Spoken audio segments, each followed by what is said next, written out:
News 46. Local coverage you can count on.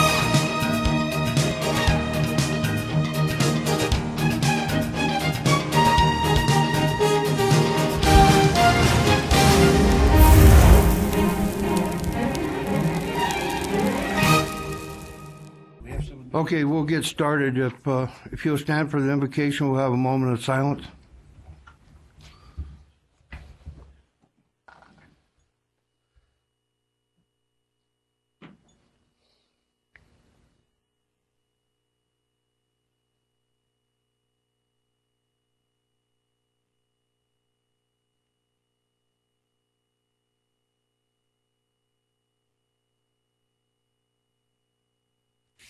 Thank you. I'd like to open this meeting of the Board of County Commissioners for December 6, 2011. If you'll stand for the Pledge of Allegiance, Commissioner Borowski. I pledge allegiance to the flag of the United States of America and to the republic for which it stands, one nation under God, indivisible, with liberty and justice for all. Support our troops. Bring them home safe. Amen.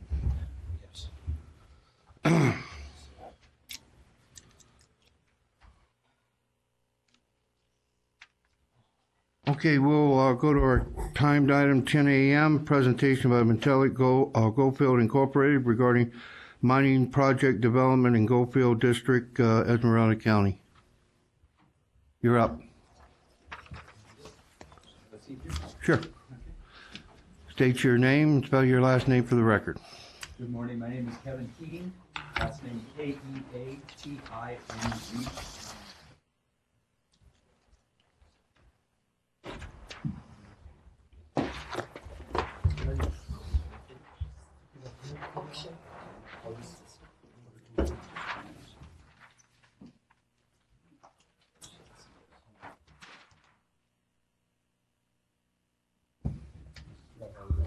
Could help him, Pamela.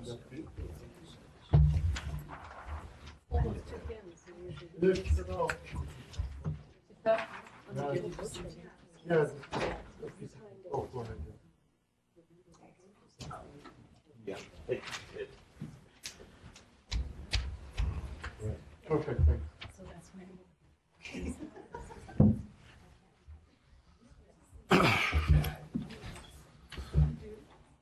Nice to see you can make it, Daryl.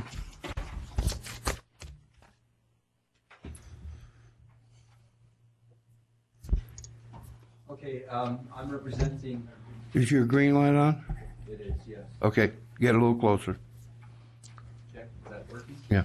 Okay, I'm representing Metallic Goldfield and its parent company, International Minerals, along with my colleague Vincent Rancherin, who's International Minerals Corporate Environmental Manager. Oh, thank you. That's better.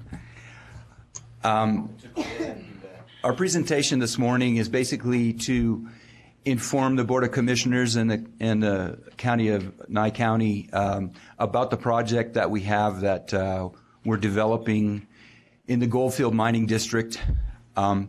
We do have properties in Nye County as well, although the particular project that we're going to be talking about today is exclusively in Esmeralda County. But obviously, we want the Board of Commissioners in Nye County to be aware of the project because of its potential impacts, particularly on the Tonopah community. The map that Vincent has put up on the wall here shows a conceptual layout of the mining operation. The yellow shaded areas that you see are the deposits that we intend to mine. The one on the left, the western portion of the deposit, is what's called the Gemfield deposit, which, as you can see from the map, lies directly beneath the path of Highway 95. Just north, Vincent, if you could just point out the community of Goldfield on the map to kind of orient everyone. Thank you. Boy, that lends a whole new, right here, that lends a whole new definition to overburden, doesn't it? Yeah. I was thinking of streets paved with gold, but Definitely. This is a highway in the way of the streets that we want to pave with gold. Yeah. And up to the right, the other yellow area is the McMahon Ridge deposit. Our intention is to mine both deposits as a common operation with a common processing facility located roughly in the middle between the two deposits. The blue shaded areas on the map are the conceptual waste dumps for the overburden to be placed that's been removed in the course of mining those deposits. It's a fairly simple open pit mining operation with a heap leaching process facility. And again, I mean, the one thing that's kind of different about this from numerous other mining projects here in Nevada is the fact that one of the ore deposits does lie beneath the path of Highway 95. So it is going to require us to relocate the highway.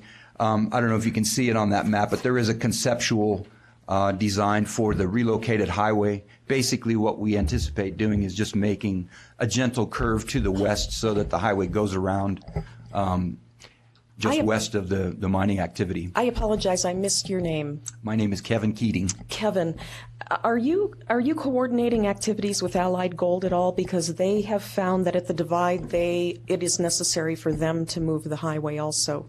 We are not at this stage. We have had some just informal conversations with them. We were aware that they have a similar situation with their Hasbrook Mountain project. Yes. But at this stage, there's nothing that you could describe as coordinating of activities. Yes, okay. Thanks. We anticipate this project to be about a 10-year mine project at this stage, although this is just a very small portion of the property that we own or control in the Goldfield District. In total, our company has about 32 square miles of property that we either own or control through lease agreements or mining claims in the Goldfield District, and as I mentioned earlier, some of which do extend into Nye County, although at this time we don't have any active plans for those other properties, although we intend to continue exploring within our property position and continue acquiring additional properties, and obviously our hope and expectation is to be able to expand the scope of the project as we move forward. But at this stage, we anticipate a 10-year project for these two open pits and the common processing operation, which we expect to employ about 100 full-time personnel during the active mining life. How many ounces? It's still being determined through our feasibility study. Our anticipated production is about 40,000 ounces per year. Oh, okay. That's pretty good. It's a nice little operation. Nothing to throw away. Yeah. Oh, are you kidding? If you don't want the claims, just let them go back and I'll pick them up. We've made That's a very pretty nice thing to substantial say on the investment. record.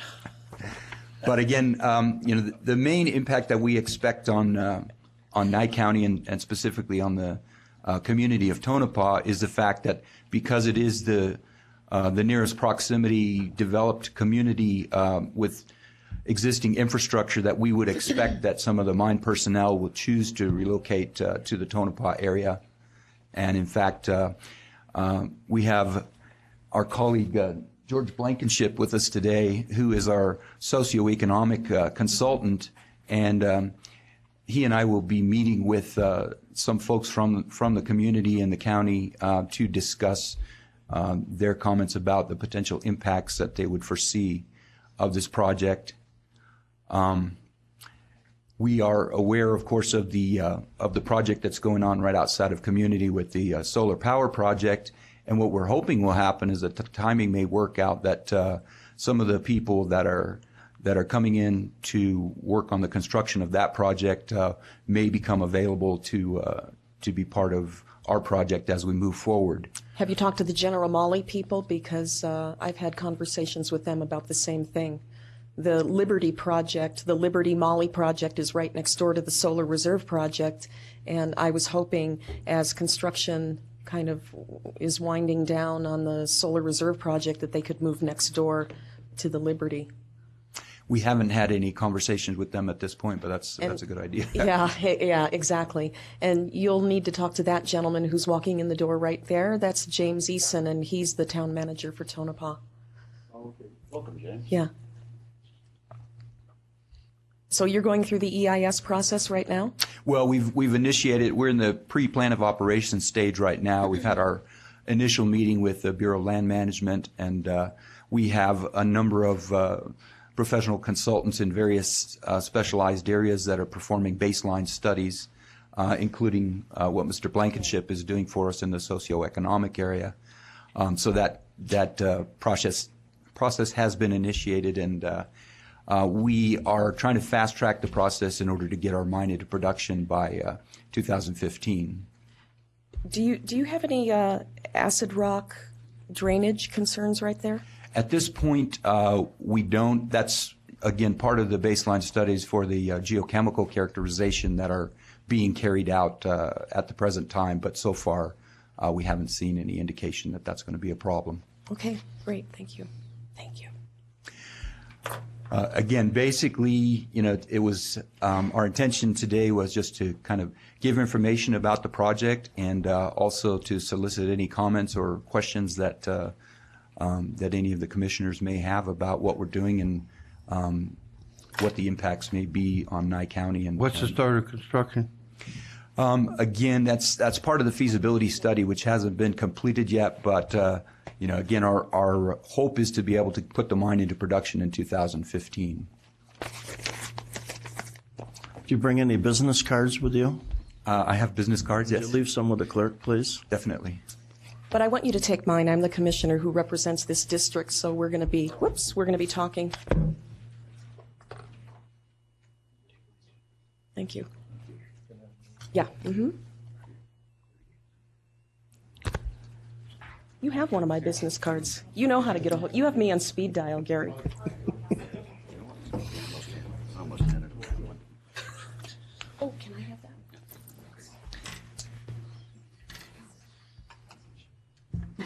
I just think you're doing the phone dial.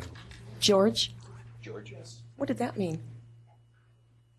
Oh, the phone dials. I thought you had said the phone dies. I just think. Yeah. And it dials the phone. That's how good you are. Are your offices now, or you're based in Scottsdale? Well, our headquarters are based in Scottsdale, so Vincent is Well, Kevin, Vincent I is see based you're out of in- Scottsdale. I'm based in Reno. You're in Reno. Yeah. Okay. Yeah. Okay. And just to mention, as you'll see, my business card has the name International Minerals on it. Yeah. Again, that is the parent company. Right. International Minerals, about a year and a half ago, acquired an existing Nevada company, which was Metallic Ventures Gold U.S. Yes. In fact, they're the ones who used to have that property, aren't they? Yes. That's what I That thought. was one of the assets that was acquired through the acquisition of Metallic Yeah. Ventures was the Goldfield project. Okay. And the operating entity for that project is Metallic Goldfield. Yes. Okay.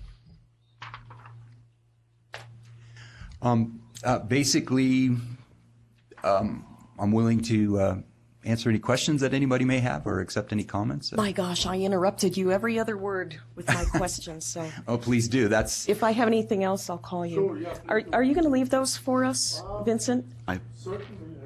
we can do that. We also did transmit an electronic copy from my Yeah, office. it's in so our that- backup, but I couldn't read it. Oh, okay. Yeah. I'm sorry, I do have a question. What kind of delays can we expect once you start mining under the highway? I can answer that. BLM, Yeah. NDOT. and then NDOT. Besides the agencies, I was wondering time-wise, is there going to be? Do you have a time frame when you're going to start to try to move the road? And What we're going to do is stage the operations. So we're going to have it staged in such a way that the Gemfield area and McMahon, so it's two pit. We can start with McMahon. In the meanwhile, we can move the highway and then move over to Gemfield. So we're looking at staging the operation. So bring in the highway relocation. so what kind of notice would we get? I'm concerned about when we travel up north, and how much more time should we allow? I mean, when will It's we get really the notice? premature. Yeah, that's It pretty. is. They don't even have a mine I yet. understand it is, but when can, I mean, a couple of years from now, you'll give us notice that you're going to start moving highway? Yes, but I don't anticipate that it will actually cause any problems traffic-wise, because I think what will happen is that the new highway will be built before the old highway gets curtailed in any way. We're in the process right now of doing condemnation drilling, basically to explore the area where we're proposing to relocate the highway in order to make sure that what we don't want to happen is that we put the new highway in and then find out there's gold underneath there. I was going to say, that's where you drill there, that's where you'll find your hot spots. So That's Murphy's Yeah. Murphy's Law of gold mining. we have a consultant that's a specialist that is working with us on the highway relocation project, and of course we're coordinating with the NDOT and the BLM. And so at this stage, again, everything's kind of contingent on making sure that we know for sure where we want to put the highway, which the condemnation drilling will tell us whether there is any expectation that we might want to move the pit further to the west. Once we've established that, then obviously we'll be proceeding with the permitting process and then followed by construction. But again, we don't anticipate that activity will have any impact on the flow of traffic. I know it's a long time out, but I've been thinking in long-term things lately, so. Yeah, you don't want to use divining rods and lawn darts for condemnation drilling, do you? Right. Oh, darn, I'm good at lawn darts. Call me. We're excited. Yes. We are We too. wish you all the best. Please consider me a resource. I'm here if you need me. And I'm sure James will give you his cards. Thank you. Thank you. Thank you. I'll just leave the map up there. Yeah, Is that please okay? do. Yeah. Okay, thanks. Thank you. Okay, we'll go to our 10:15 timed item, recess to the Nye County Board of Road Commissioners. Mr. Wickman? Thank you, Mr. Chairman. I'll open this meeting of the Nye County Board of Road Commissioners for Tuesday, December 6th. The first item on the agenda is public hearing for discussion and deliberation on the 4 roads that are listed below on your agenda. So the public hearing is open. Is there anyone here who would like to speak for or against any of these roads being put into the Minor County Road Inventory Project? How about in Pahrump?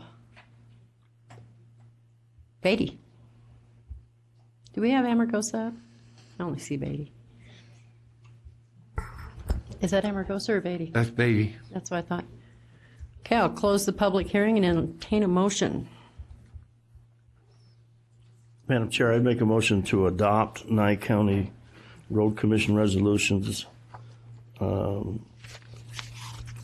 establishing Nye County public roads pursuant to Nevada Rights Statutes 405.191, 403.170, and RS 2477 right-of-ways. Second. For the entire list that's included in the backup. Pardon me? For the list that's included in the backup. All of them. All of these. Yes. Yeah, okay. I have a motion and a second. Is there any further discussion? All those in favor? Aye. Aye. Any opposed? It passes unanimously. We'll go on to the next item, which is approval of the minutes for the Nye County Board of Road Commissioners meeting from November 1st. And Sam, I do have one correction. Sorry.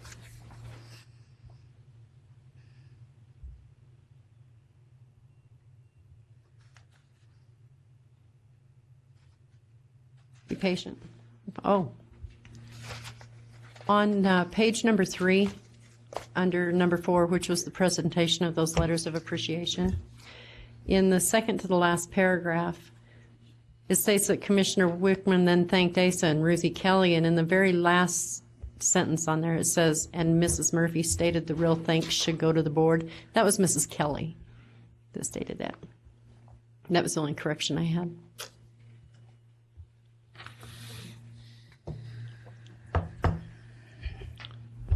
I have one small change on page 2. General public comment, Tom Waters, on the last paragraph. He thanked Commissioner Boraski for assistance on getting it should be signs, not just one sign.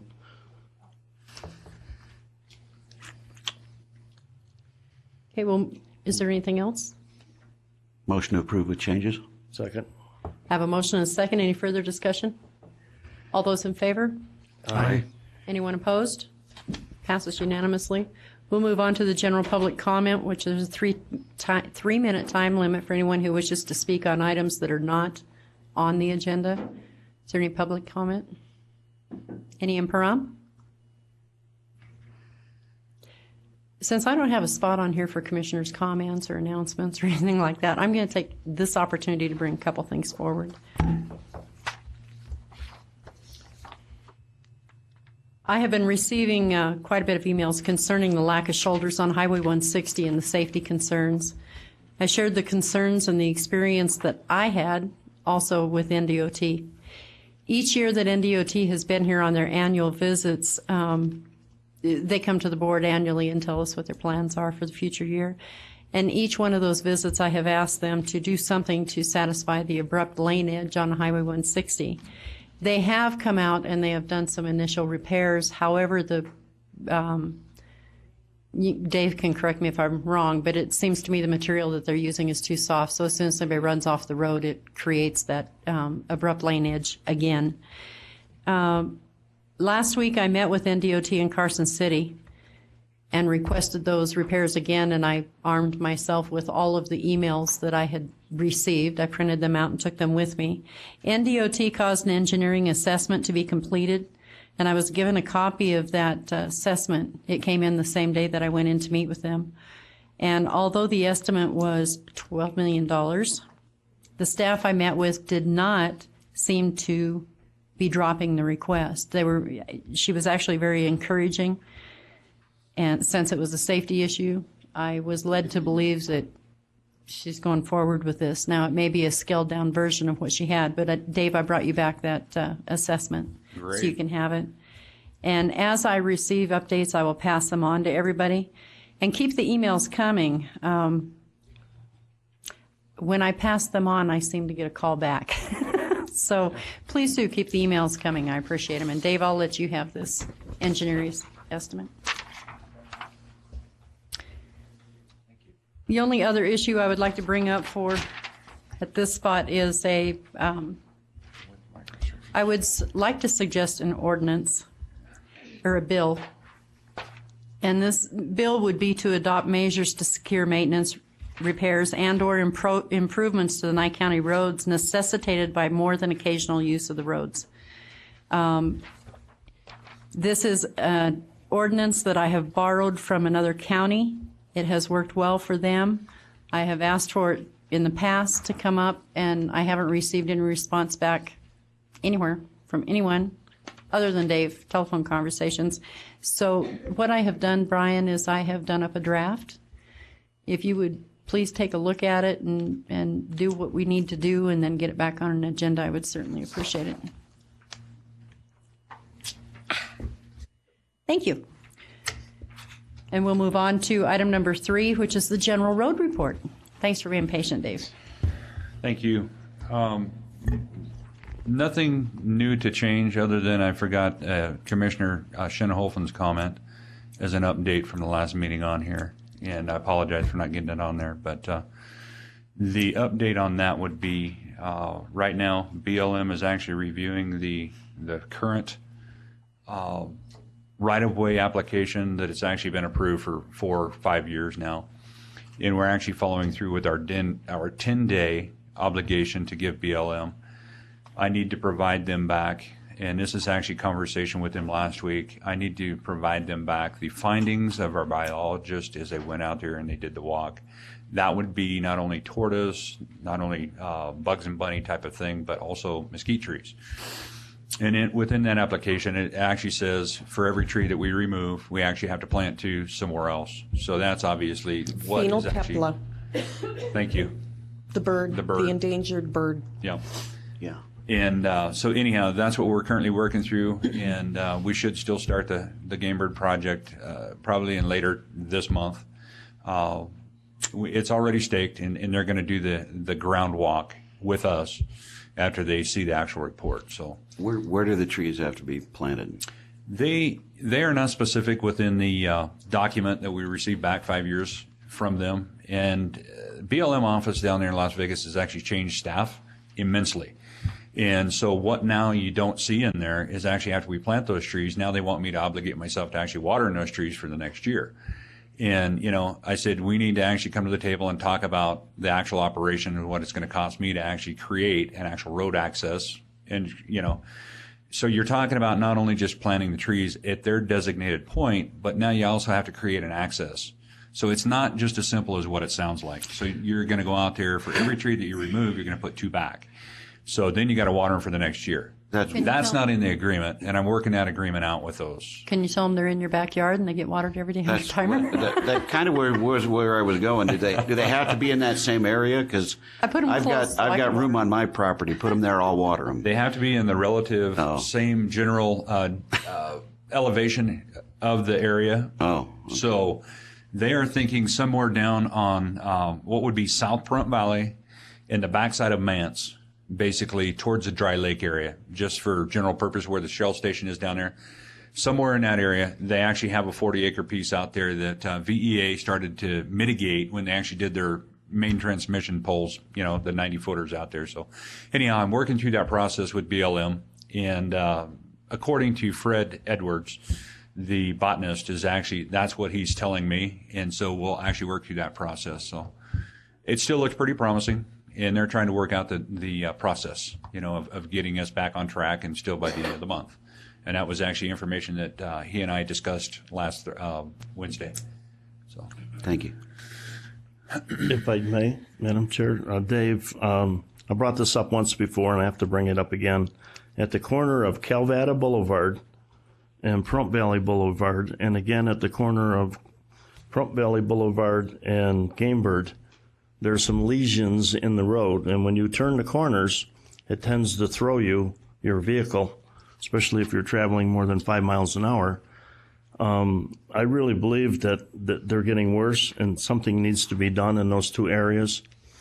As you look at that, and if you need to have a funding or something, come back to me and tell me what it would cost or whatever it would take, unless you can fit it in your budget. Yes, and I can certainly take care of it.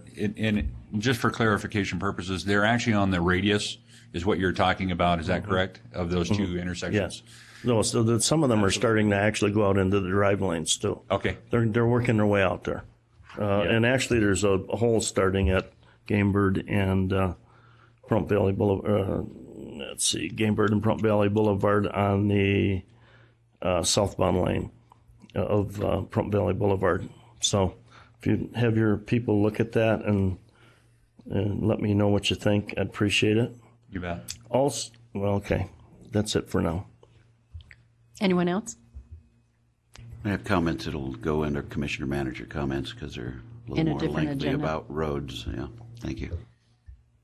Okay, if that's everything, I'll entertain a motion to adjourn. Oh, I'm sorry, we've got one more item. On item number 4 is the discussion and deliberation to set date, time, and location for public hearings on the list of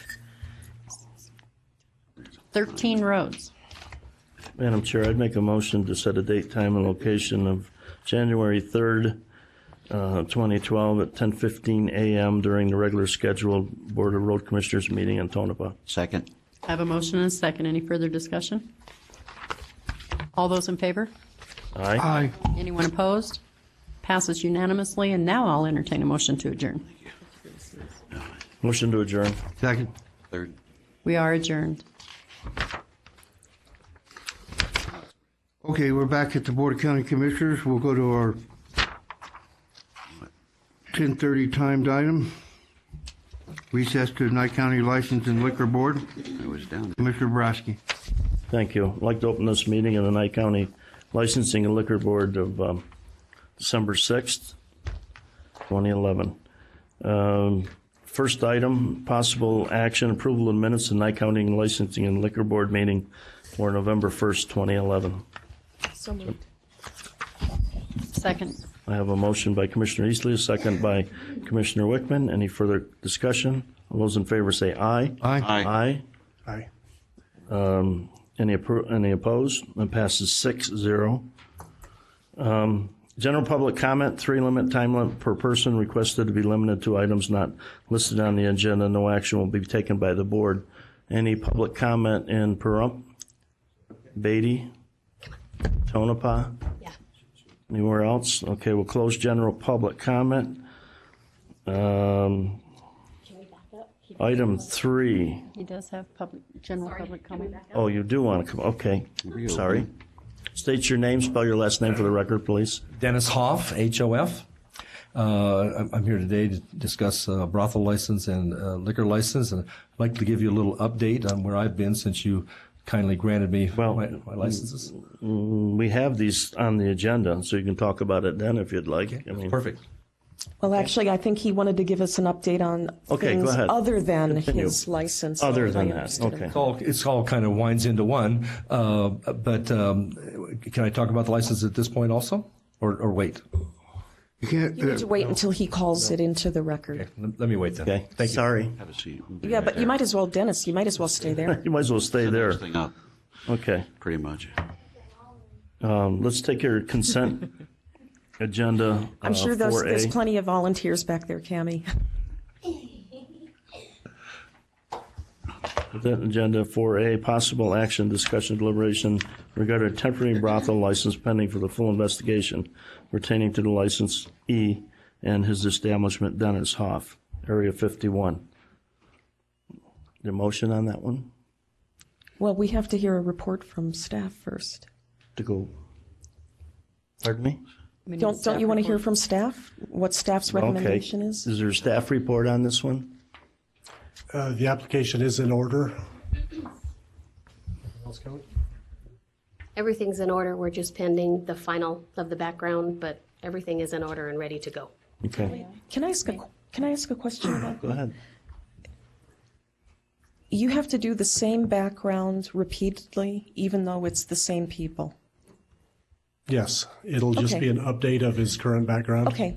And he's been in business for approximately a year, 14 months. About 14 months, correct. So this will check basically the last 14 months. Okay, I believe that makes the accounting still has to be checked, and his fingerprint-based criminal history has to be sent off to the FBI, and that's approximately a 4-month return. Varies. So I believe that's why Sheriff DeMeo, through Mr. Hoff, had put the agenda item on due to the time delay. And Brian, there's nothing in our ordinance that would prohibit granting a provisional license while we're waiting for the updated background? No, you are actually permitted to issue a license and put any limits or conditions that you want on that license. So I think as part of that, you can certainly condition this as a temporary license pending final approval of his background by the sheriff's office. And I think you could actually even indicate that if the sheriff's office, accepts his background, that, the condition would then be removed, and you wouldn't even have to come back for further action by the board. Is that it? Yeah, thank you. Commissioner Wickman, you got cut off? No? She asked Okay. the same question. Mr. Chairman? Yes. So I just like to say that I like this idea. Somebody that's known to us, rather than making them wait another 4 months to open up, they can continue business. I think this is a good thing that Yeah, helps you us would. many along. In Yes, your situation. 'cause I've had that. Yeah. Yeah, we've Also legally, I'd point out that I know Mr. Hoff has been a brothel owner in Nevada for many years. Right. So he doesn't have a history with just Nye County. He's got a history with Lyon County also. Yeah, but that we're doing because we know somebody who has a history and wants to open a second location. The idea that we would go and move forward with temporary, I think, is a good idea. So. Okay, is there a motion on this item? Was that a motion, Dan? Yeah, motion to approve as a temporary license until the final inspections have been done, final investigations have been done. Commissioner Shinhofen, do you want to include in that motion Mr. Kunze's recommendation that once the background is successfully completed, that they just issue him the... And once the background is successfully completed, as suggested by our DA, Brian Kunze, they will not have to come back before the board. It can just be issued. Okay. Second. Okay, I have a motion by Commissioner Shinhoff and a second by Commissioner Eastley. Commissioner Eastley. Any further discussion? All those in favor say aye. Aye. Any opposed? That passes 6-0. Nothing under gaming. Liquor, 6A. I'm sorry. I'm voting for the sheriff. He's ill. I don't think I think we determined that. Yes. Yeah. He is a license or a designated law Okay. enforcement officer. Okay, so he can vote for the sheriff. Yes. Commissioner Boraski, I think Mr. Hoff wanted to give us an update of what he's been doing. Did you still want to do that? I'd like to. Yes, go ahead. It's been a long time since I met with you, and I've put a lot of effort into to Nye County. I've put a couple $1 million of my own money, plus some seller financing, and have acquired every lot in Crystal that's for sale, and I plan on building a nice little community out there. I did the same thing now in Armagosa. I bought all the surrounding properties that were available, and we're going to build something in what I call Lathrop Wells, something I think we'll all be proud of. We're going to do a nice alien theme park there. The brothel has already been gutted out, and we're redoing that disgusting, terrible place. E.T. phoned home and a prostitute answered. That's a good idea. I'm going to come to you for marketing ideas. My God. Think of the movie possibilities. I'm a huge science fiction fan. So, right. I mean, well, I'm getting Art Bell's input on it, too. He's been here a long time. So anyway, I put my effort into it. I'm building a house in Crystal. I'm a real micromanager, so nobody makes any decisions but me. I've taken my operation that's been in existence 20 years in northern Nevada, and I put Madame Suzette on the license and letting her operate that, so I can be down here and enjoy some good weather through the winter. And I'm just happy to say I'm glad I'm here, and I hope I can do some things that will contribute to the community. Well, you're probably going to get a little rub with the town board because one of their members has wanted to do an alien theme park for quite some time now, but I'll let you and him deal that one. He could be a partner. Come on, bring your money. Okay. there you go. Let's go for it. Careful. Okay. Anything else? No, sir. I do just have one question for Mr. Hoff, if I can. Dennis, you are mindful that of the fact that in our ordinance is a restriction against how close you can build a facility to a county road. So as your construction plans move forward, I would ask you to be mindful of that distance. No part of that facility can be closer to a county road than 300 yards. Well, it's just an existing facility that we're remodeling. Okay. Just doing a remodel on it. Okay. It's basically the same thing as the Love Ranch down in Crystal. It's their grandfather in, and they've been there a long time. And I'd like to address something that's a personal issue to me. I spent 20 years developing a brand named Cat House, and a television show that's in 27 languages, 49 countries. I don't like the word brothel, and I don't like the word prostitution. So I chose Cat House, and I'm sorry that somebody took that name and put giant letters, 10-foot letters on a building. It's almost embarrassing to me because I don't see a need to do that. I won't do that. And I don't need to say nude girls. If my business, if people don't understand who I am and if my business is there, then I don't deserve to have them as customers. So I'd like to apologize for that, but it's a name that is special to me because I've developed this, and it's a worldwide name. And did you trademark it? We cannot trademark it because they wouldn't let us do that. Oh. Yeah. And but anyway, I'm sorry they used it the way they did. I assure you, I never will. We don't use that way at the Love Ranch, and because of it, we don't have any problems. It's a laugh a minute here, isn't it? It is. It's absolutely. And I see little things pop up, and but it's new brothel owners, and I've met with him and talked to him, tried to give him some guidance. George Flint has also, but I think that happens with new people going into business. They don't understand the sensitivities of the brothel industry. Okay. Okay. Thank you. We'll move on to item 6, liquor. 6A, discussion deliberation regarding a temporary liquor license pending a full investigation. Dennis Hoff, Area 51.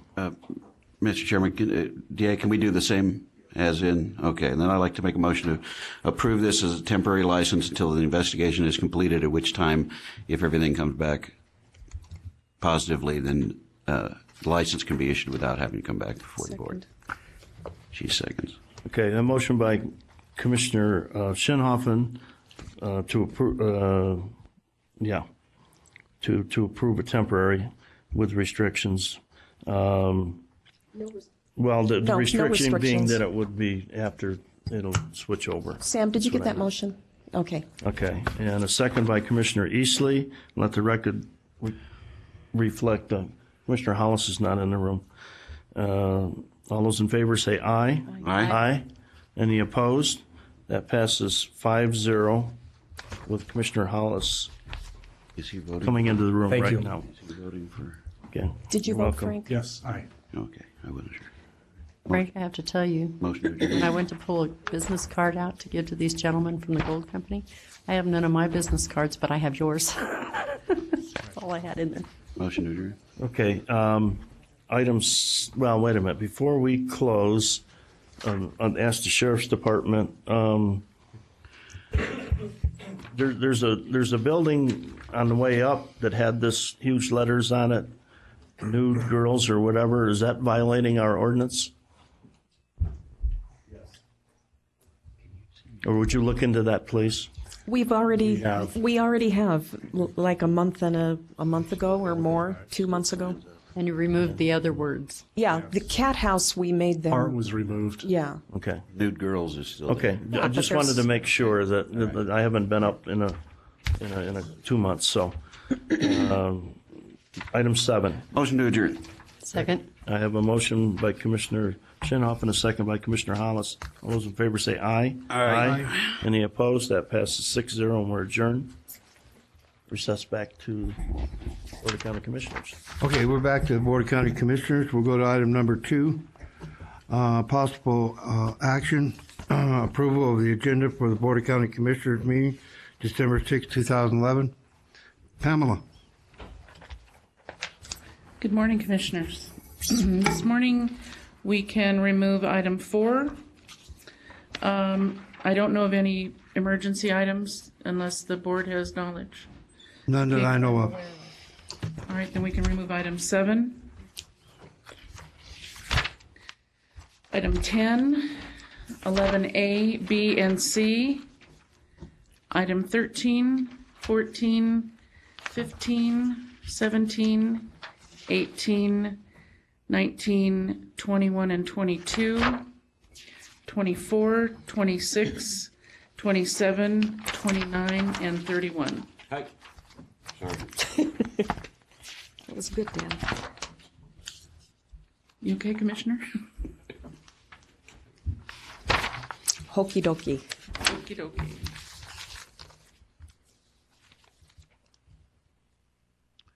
Anything else? No? We'll go to item number 3. Possible action, approval of the minutes for the Board of County Commissioners meeting for November 1st, 2011 and November 4th, 2011. Mr. Chairman, Yes. I have comments on the November 1st. Okay. As soon as I bring it up here. There we go. This is page number 5. 1, 2, third paragraph, second to the last sentence. As referring to myself, it says he does not talk to him on the phone. Actually, what I said is I have never spoken to him on the phone. I may be it's very little difference, but I would just like it clarified that I've never spoken to him. I wouldn't know him if he walked in the room. It's the second paragraph. Yeah. Second Paragraph? paragraph. Oh, I thought it was, okay. That's it for me. Anybody else? I do have comments. Okay, Loretta.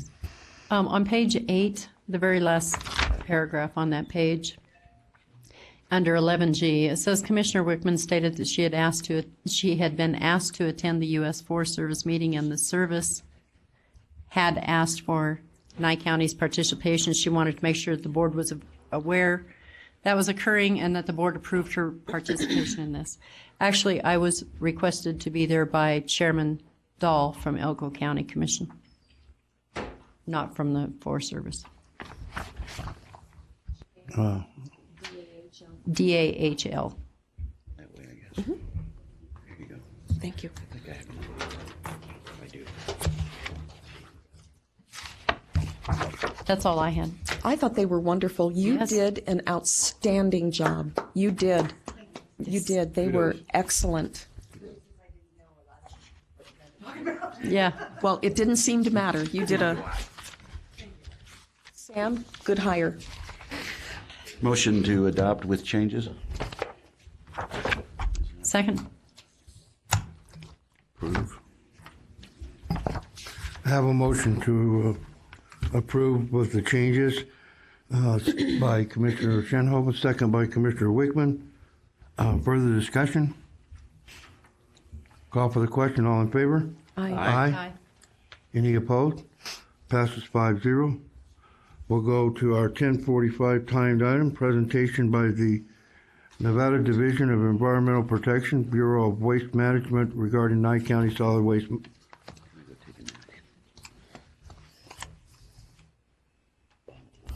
Are they going to call in or? They are. I'm checking to see if they're on the line. Okay. Gary. You know, I had to be here. They could be here. You could have stayed home. Yeah, and I would have had to hear it from you. Don't want to come up here. It's a lot easier to drive up here. Go to announcements or commissioner manager's comments. Okay. We'll go to announcements. Anybody have any announcements in Pahrump? Somebody talk to me down there. Any announcements here in Tonopah? I have a couple. Okay. You ready? Okay, just want to announce the Nye Communities Coalition Holiday Task Force is having their community Christmas Eve dinner. It'll be at the Old Mance School, December 24th from 1 to 3 p.m. That's on Wilson Road. I want to thank the road department for providing us with a couple of leaderboard signs. The last one, Thanksgiving. And we welcome everybody to come on down and have a Christmas dinner. Also have Christmas musical featuring the Pahrump Valley Children's Choir. That'll be at the Pahrump Nugget in Pahrump. Be 2 shows, 2 p.m. and 6 p.m. And the date is December 11th, which will be coming up real quick this weekend, I believe. We invite everybody to come to that. There is a small charge, $15 for adults, $10 for seniors and students, and $25 for a family. And this is to benefit the Pahrump Valley Youth Organization. And again, I would encourage everybody in the Pahrump area to come down. Thank you. Anybody else? Yes, I have Okay. one. The Tonopah Conservation District, which is in combination with the CWMA, met on November 30th. There are limited funds available to help property owners with noxious weed abatements. We need projects brought to us to initiate the program. We're currently in the process of trying to get an office established and set up here in Tonopah again. We lost that office when Dr. Marble left the county. And we now have full-time staff on board, and she will be at least part-time filling an office here in Tonopah when she is able to get that office space figured out. Where is she, in Ely or? Currently, she lives in Fallon, and she'll remain living in Fallon, but our center for the TCD is here. So she's going to maintain at least 1 or 2 days a week. But that office will allow a place where people can go to get the information that's needed on all the programs that are available through grants and all the conservation efforts, and the CWMA is the weed treatment part of it. Until that place is established and we have a phone number and address and a place where anybody can get information, you're welcome to call me, and I will put you in touch with the right person. But we do need projects. Okay. We have a little bit of money. We want to spend it. Mr. Chairman? Yes, sir. Did you want to jump in? I have a question about the weed abatement Lorinda, does it have to be on public land, or can it be on private land? Yes. It can be on any private land. It can be on a combination thereof. When we do the work on the, we contract with the Tri-County Weed. They actually come out and do the spraying, or we can even provide funding so that we can provide the chemicals for weed abatement, mostly for noxious weeds. Yeah, but even invasives. I got weeds. Throw the medians. I'm serious. Coming into Tonopah, they're the responsibility of NDOT. But what we typically do in Tonopah is we send a conservation crew out there to pull the weeds. But Along the sides of the roads. No, in the median. You know the Right there. You know the medians down the middle of the road coming into town from the south. Oh, from the south. Yeah. Okay. I'm thinking, gee, I've been traveling that road for years. I've never seen a median out there. I was serious about noxious weeds. I got weeds, but I'll talk to you later. Please do. If I could announce, the only announcement I wanted to make was that the Christmas tree is up next to Saddle West. It was put up this past weekend, and I'd like to thank Karen Jackson and all the people who helped make that happen. It's a nice addition to the town of Pahrump to have a Christmas tree. So that was it for me. Short, brief. Okay. We'll go to item number 6, general public comment, 3-minute time limit per person. Action will not be taken on matters considered during this period until specifically included on agenda as an action item. Is there any general public comment in Pahrump? None here. Is there any general public comment in Beatty or Amagosa? Okay. Is there any public comment here in Tonopah? Okay, close public comment. Do we have them on the line? Yes. Okay. We'll go to 10:45, presentation by the Nevada Division of Environmental Protection Bureau. She's transferring her in. Hello? Are you there? Take a message. This is Area 51. Can we help you? Hi, is this the Board of County Commissioners meeting? Also known as, yes. All right. Good morning. This is Nicole Goring. I'm with the Southern Nevada Recycling Coordinator with the Nevada Recycles Program at the Bureau of Waste Management with the Nevada Division of Environmental Protection. And we've looked at your solid waste minimization and household hazardous waste management plan and wanted to express what a great job you've all done in Nye County. We think Nye County is really setting a great example for other Nevada counties that will need to develop similar plans and proceed with implementing their recycling programs and possibly household hazardous waste programs in the future. So we're very impressed with how progressive and proactive you've been. We hope you'll be able to keep up a strong program, and we know how challenging recycling and household hazardous waste programs can be in Nevada, where the resources are so dispersed often. And Nye County has gone and continues to go above and beyond to develop and implement these sorts of programs. And on top of expressing how impressed we are with the plan and the work you've been doing, we also wanted to offer assistance if you need any. We'd love to help with community outreach and education or help in any other capacity that we might be able to. Yes, please. So, Yes. way to go. Yeah, if we could get a grant or two, that would be all right. Yeah. Yeah. She said help. She said help. She didn't say money. Help means elbow grease. Does that we mean used to be flyers, able to give advertising? Yeah, we can help with that, or go into classrooms, or if there's any events where you've got booths set up, we could have a booth and give out information. Oh, good. We have lots of events coming up in the spring. Oh, great. Yeah. We could definitely be in touch about that and set something up. All right. We did used to have a grant program, but we don't have a budget anymore, unfortunately. Okay, is there anything else? I'd like to That say was it. something. It's very nice to sit up here and get praise from a state agency or a federal agency, but all 5 of us know that we weren't the people out there on the ground getting this done. Thank you. Dave Fanning and probably many other staff members made that happen. So Attaboy. thank you very much. Where is he? Good job, Dave, as Pam, usual. you as well? Amy. And Amy, yes. Yeah. And Beck Environmental was.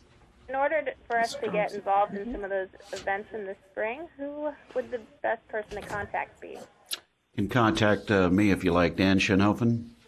Okay. We'll give you his Commissioner home phone number. Schoenhofen. Yeah, my number's listed everywhere. So, Just Google you. but just go on the website. You can get me from there. Okay, great. That'd be great. Okay, I think Dave. Davis. All right, thank Oh, you. what? She's up for her agenda item now. Okay. Thank you.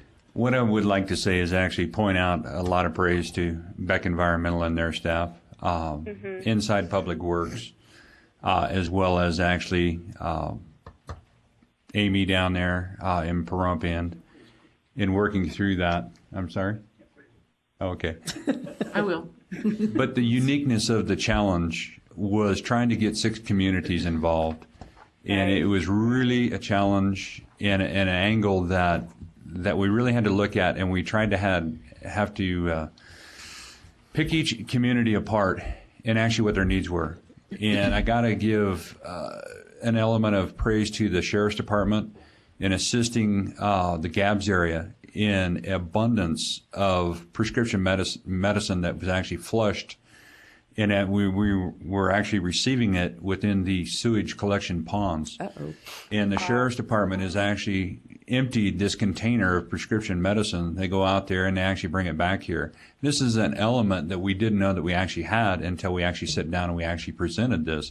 So it's a numerous different phases. In every single town we run into something totally different. So, and it goes a long ways. Once it was actually brought up, we actually seen certain elements and the needs in certain communities, big or small, and the actual needs, and really good feedback within the smaller communities. So I would actually just like to throw that out there, and I appreciate the comments from the state and actually their support and actually Beck Environmental. Thank you. Thanks, Dave. Thank you. Okay. Thank you. Thank you very much. We'll go to our 10:50 timed item, presentation by Beck Environmental regarding Nye County renewable energy. Is that you, Eileen?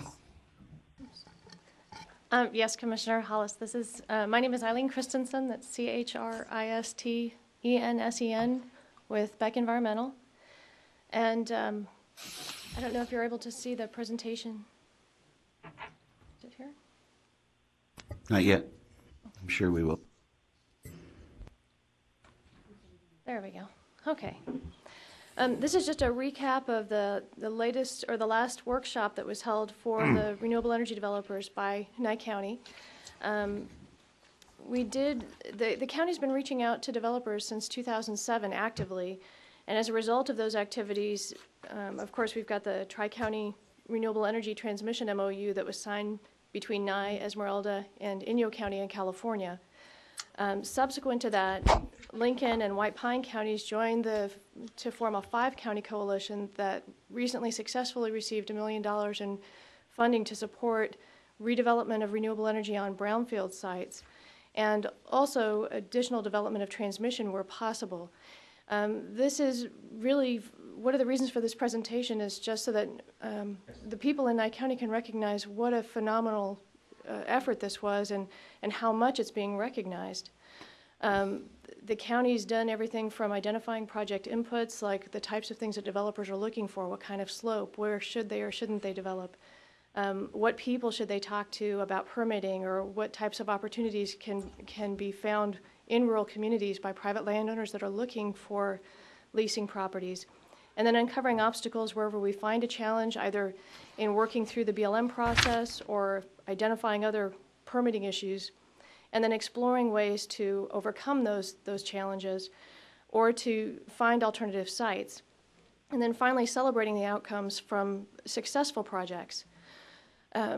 During this last meeting, federal energy policy played a pretty significant role in the discussions, and in fact, we actually had the Federal Energy Regulatory Commission come in and give a presentation on this. Again, that speaks volumes in terms of how well received and how recognized the county is in getting national and international attention. We actually had people coming in from other countries to this particular meeting. Regional transmission planning and projects were reviewed, state and regional cooperation activities. And then one of the key ones is supply chain and workforce coordination, because not only do we want to see the projects coming into the county, but we want to see as much local benefit as possible.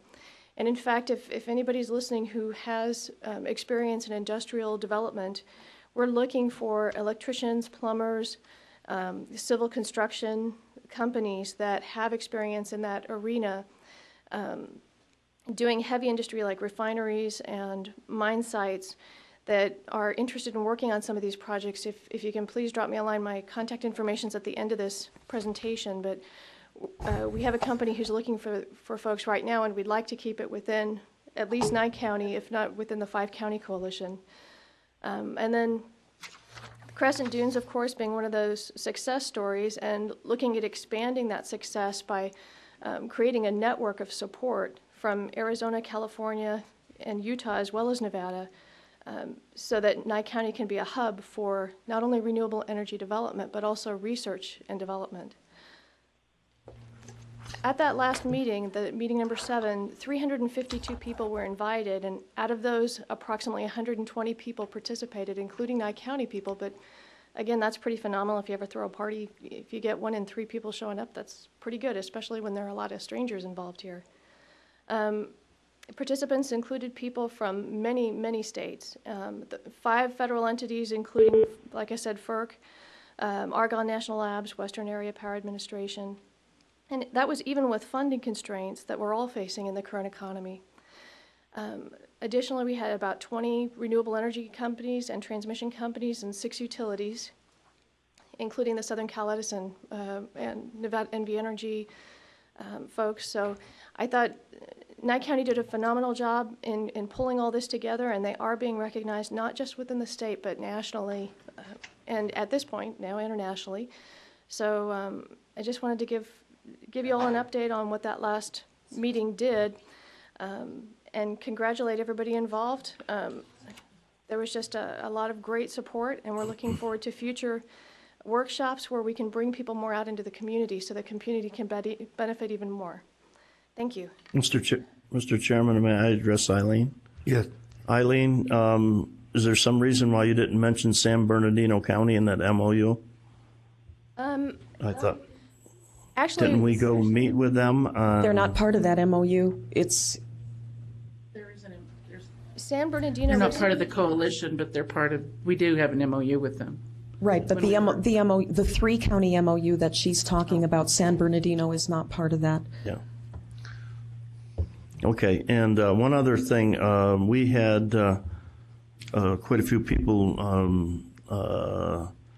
trained through the Brownfields grant, and I know about 70 to 75% of them are working now, but the other 25 are not. You see if any of those could be included in these people you're looking for that are trained. Absolutely. She needs absolutely. In fact, I'm sorry. But you're talking about highly skilled technical people, electricians and pipe fitters and that type. Unless I misunderstood you. We also talked to the Workforce Investment Board yesterday about opportunities to do a skills gap analysis and see if the people who have been trained in other areas can beef up their skill sets to support the companies I was just talking about that are looking to support, in this particular example, the Solar Reserve Project. They're looking for more electricians, plumbers. Yeah. But we're looking that's a good idea, Butch. Yeah, it is. We're looking at marrying those particular people, and we mentioned them specifically yesterday in the meeting. And to their credit, Workforce Investment has 3 separate grant programs that they're willing to come in and explain to developers or to potential employers in helping get those people employed. Mr. Chairman, if I could direct yes. a question. I see that The item we're talking about is the renewable energy workshop.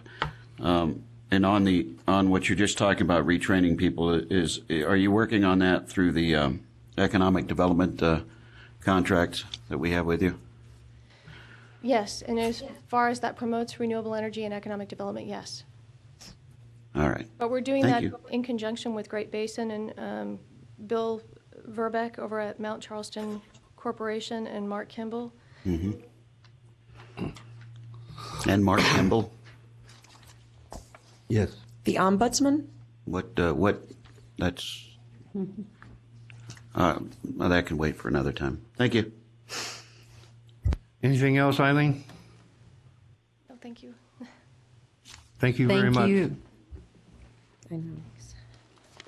Okay, we'll go to item number 8 for possible action, Commissioners' management comments. This item limited to announcements or topics, issues proposed for future workshops and agendas.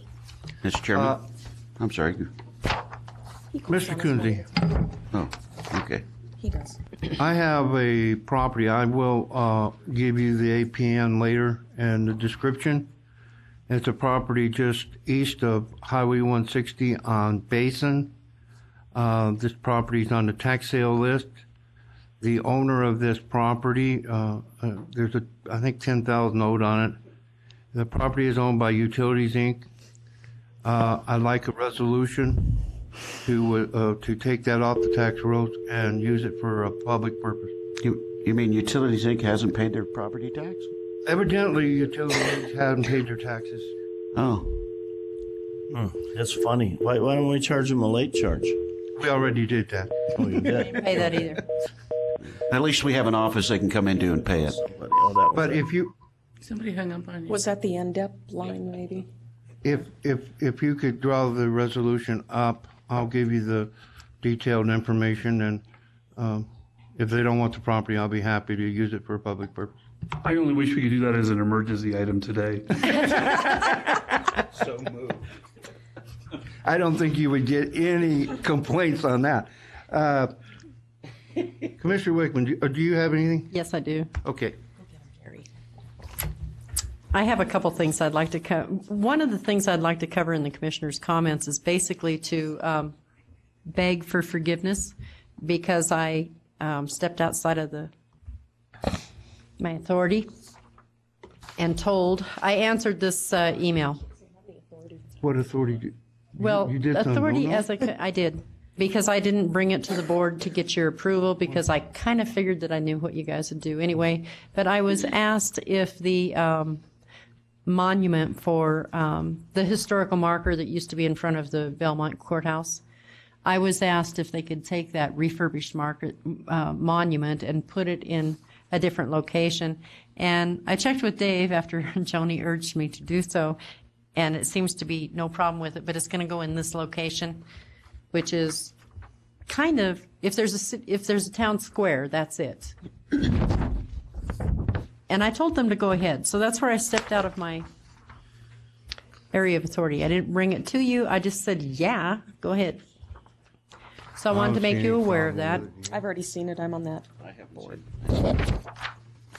I don't see any problem with it. Dave has asked for a barrier to protect it from being hit or But it's backed not into. on the agenda, so you, No, it's not. And it doesn't need to come up on another agenda unless you guys want to publicly chastise me for doing what I did, I guess. if you really want us to. Give it your best shot, Gary. Okay, the other item. The other item that I wanted to bring up is that I have asked countless times over the last month or two for the record of the risk management programs that's being followed here within the county. I've been beating that drum for quite a while. I believe that the comprehensive annual refresher class at one time was required to be offered to every employee. I also believe that a comprehensive risk management program is beneficial in obtaining lower costs for insurance deductibles, litigations, and workman's comp issues. I received a response from our emergency services director via Pam, and it was addressing the workplace safety issues that were in the past part of the annual risk management program.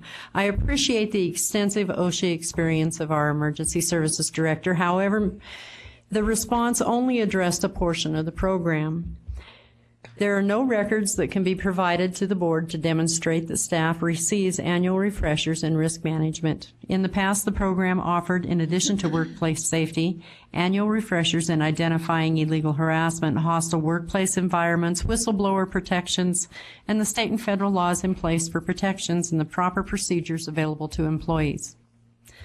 I want to know when, how, and why the practice was discontinued.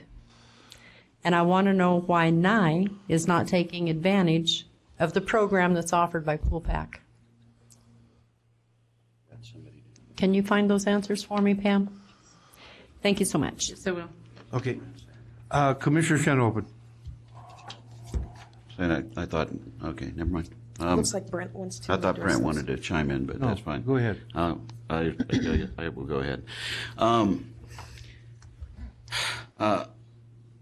I've been lax in getting my time. You asked for forgiveness, getting my time better marshaled. But something since the beginning of this year, since before I was elected to this board, that I wanted really to see happen, and I would like to ask the board to back me on this, and then hopefully make some direction. In one of our assistant county manager job descriptions, it says to work on the long-range plan, to work in conjunction with a long-range plan. So I searched and asked everybody, and we don't have a long-range plan. I would like us to develop a long-range plan, and I know it would be daunting if we just say, let's make a long-range plan. So I'd like to take them in sections.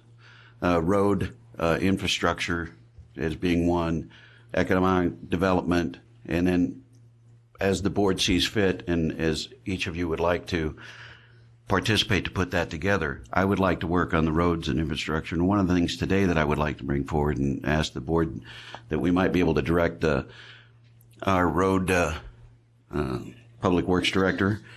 We have old Highway 16, I believe it is, at the end of Hafen Ranch Road that goes out to Front Sight. There's a better path probably for that, because if we do 16, it does this, and then there's might be artifacts and a bunch of other things. I'd like to ask the Public Works Director if he could bring back the cost, what we need to do to get BLMs right away to do the straighter route. It's about 3.5 miles is what we're talking about. It'll benefit a couple of things. One is they have a lot of guests at Front Sight who now have to go up to Copa Road and then back and to get to Pahrump 20 miles. And a lot of times they just decide they'll go stay in Vegas. This would be about a 3.5 mile instead of 20 mile. And more importantly, public health and safety. When emergency services need to go out there, they have to go down Highway 160 over to Tacoma Road, back up to Front Sight Road. Also, keeping in mind that Bright Source, if they move or moving forward, there's going to be a lot of jobs in Tacoma. This would facilitate, hopefully, those workers staying in Nye County and getting there. So I don't know how we do that, other than I'd ask the board if we could direct Dave to possibly move forward with that to bring us what we need to get the BLM right-of-ways, costs, and those type of things. That's my first step in a long-range plan. On roads and infrastructure. We would be paying for those upgrades if you want the workers from that site. Okay, we wouldn't be paying. We wouldn't be paying for all of it. We may pay some because we will benefit, but I believe we'll have buy-in from Front Sight and from Bright Source, but we won't know until we at least get some kind of direction from the board. I don't feel comfortable moving forward on my own without the board saying, let us look at it and see where we can fund it and see what it'll cost. Never a problem with looking at it, but when you get to the point of funding it, you might find you don't have as much buy-in as you thought you did. I understand that. Exactly. I understand that, and I do believe we will get participation there. And along that same thing, we've talked about. I've looked into the loop roads that are part of the master plan down there, and I would like to spend some time up here in the north, and you let me know what long-range plans on roads or infrastructures we can include on that. But I'm trying to be short, and I don't know how to do that. Really like us to move forward on a long-range plan. It seems that, particularly in Pahrump, we're a bedroom community. No, we don't want to be a bedroom community. We want to be that. We react more than we act, it seems like. So as a long-range plan is something that I would like to work towards. I think that's a commendable undertaking. It's huge. It's enormous. Thank you. I realize it will be. I think what Commissioner Shenhoven is taking a first step, a baby step, and the plan may grow as it goes. But Daryl, don't you have some comments on that as far as that road? One of the things I think we need to do is probably see what the survey would come out and. This is Daryl Lacey. Bright Source is interested in discussing this with us, but we didn't even have a route to show them for a discussion right now. So I think as part of the time frame that they're looking at, we better get behind it, or we won't be able to do anything. In other words, their funding will go away if we don't get on the ball and. That's correct. If we're not ready and don't have a project available for funding, it's not going to get funded by somebody else. Right. Did you receive the the package that I sent you on the State yes, Route ma'am. 68? Okay. But I think that we can give some direction to doing some preliminary surveying and seeing where the road would go and such forth. At least get the plan to where we can present it to Bright Source and Front Sight. And I think the road can be funded that way. Until we have a route and a cost, we don't have a whole lot to discuss, and that's why we need to do some planning to get to that point. Yes, sir. If we can't tell them how much it's going to be, I mean, how can they give it to us? Right. So Dave needs to give us a cost estimate of what it's going to cost, and You're not doing anything between 2 a.m. and 4 a.m., are Right. you? Besides sleeping? That's what I was Good. And Mr. Chairman, since I'm on the RTC too, and and it's in my district, I'd like to head this up and report to the board on it. And then anybody else who would like to work on any other parts of a long-range plan, please let me know. We could set up workshops and get buy-in and see where we want to be in 20 years. Okay. Thank you. That's my comments. Mr. Bresky, you have anything today? Yes. The next meeting in Pahrump, I should have this impact fee moratorium put together. I've been working with Tim Sutton at the DA's office. He did indicate the other day he thought he'd have that ready for that meeting. It will be a 1-year moratorium on all income back fees for commercial development. And then that would allow staff time and address staff to look at amending the ordinance. One of the problems in there is how you pay it, and to allow for a deferment. And of course, I'd have to work with Public Works and other organizations to put that all together. But I will be bringing something forward at the Pahrump meeting on that. I have one other comment. I tried to correct some minutes at the last meeting, and I wasn't allowed to do so, so I'll restate it again. Addressing Dave Fanning, in the November 1st meeting, I stated that the yield sign may need to be added exiting the Calvada I. It would be right at where the eastbound lane of Calvada and where you go out of the I towards 160. It'll be right there. Look at that and see if that would be appropriate to put a yield sign there somewhere. There's people, you're on a blind side when you come out, and you can't see the curve in the road creates a problem. So you'd actually have to drive out of there yourself sometime to see what I'm talking about. You can't turn your head far around far enough to see the oncoming traffic. All the other signage was put up, and so what we're talking about is Calvada Boulevard, Walt Williams tying into Calvada Boulevard, Right. going eastbound. Yes. The second crossover, basically, It'd be right where you Building that come down from the duck pond, and you're exiting to go to 160. Okay. When you turn out onto Calvada Boulevard. Where it says do not enter. Yeah. No, We when wanna you turn yield. right to go east on Calvada Boulevard. Off of Walt Williams. Yes. Okay. Off of Walt Williams onto Calvada east towards the waterfall. Right there, when you come out of there, you can't get your head turned around far enough to see the traffic coming. And I've seen some close calls there more than once. Okay. I just suggest that you go down there and drive out yourself. We did, and we actually took care of it the last time that we were actually there. At the very next meeting, we actually addressed it. Okay. And the actual yield sign is, you're already looking at a do not enter to your right shoulder. Mm-hmm.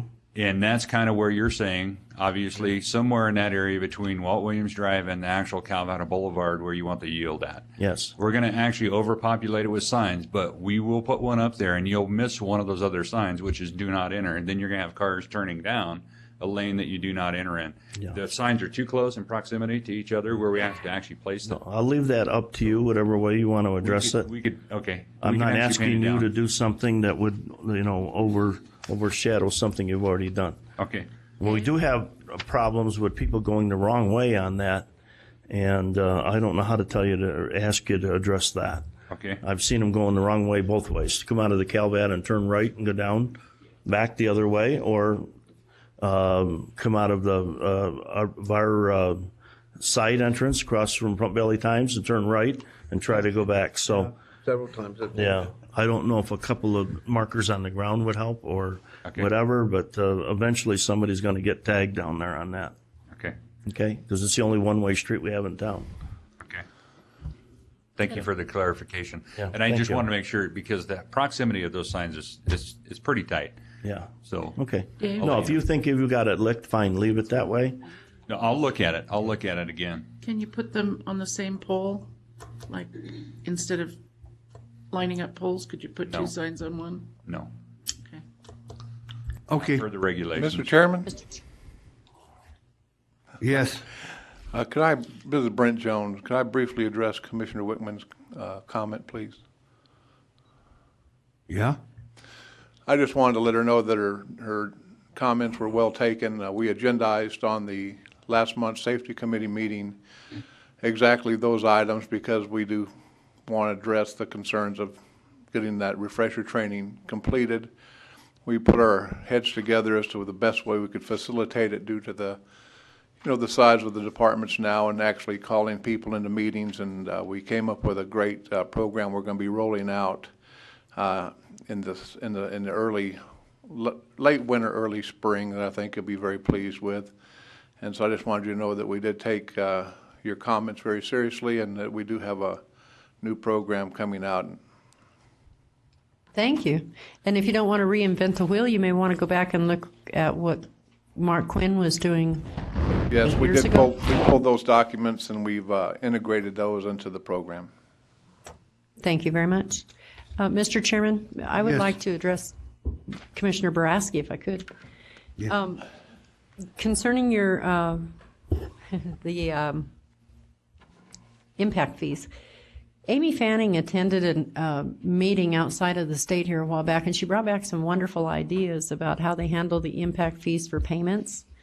And I don't know if you're already looking at this or not, but the possibility of a payment plan, as well as your deferment idea, and also possibly one of the things that she mentioned to me that I thought was extremely interesting was that there are other places around the country who have taken a percentage of the profits of the business for a certain period of time after the business is up and running. And it's been very beneficial for the counties who are doing that. But Amy Fanning has more information on that. You might Okay. want to include that when you look at the... Yeah, I'd be glad to talk to her when I go back. Was not aware of that. The deferment plan is actually a payment plan. So Yeah. It's a deferred plan. It's not, the first day. Well, I would just like to see the ordinance written to where you can do all kinds of imaginative things if you need to work with a business, depending upon what that business is. I think it'd be very beneficial. Well, that would be part of rewriting the ordinance. Yeah, So that's what yes. I meant. And I thank you for that. I will talk to Amy and Okay. I would ask everybody's input on that before we Thank you. finalize anything. Thank you. Okay. Commissioner Easley, you have anything? Yeah, but Commissioner Shinhofen isn't finished yet, so. Oh, excuse me. It's not, no, No, he just forgot. It's my, so. my Commissioner fault. Shinhofen, please. My fault. I apologize. I forgot to mention the, wake up over there. I forgot to mention the fireworks ordinance. I believe we'll be able to have a look at it by January. At the BOCC meeting this week, the emergency group also is going to be discussing it. I want to get their buy-in on what the risk rewards may be, but I believe we'll have something to present to the board no later than February for some of the changes to that ordinance. Okay. And I promised I'd bring that up, so thank you. Okay. Commissioner Easley. Thank you. I do have a couple of things.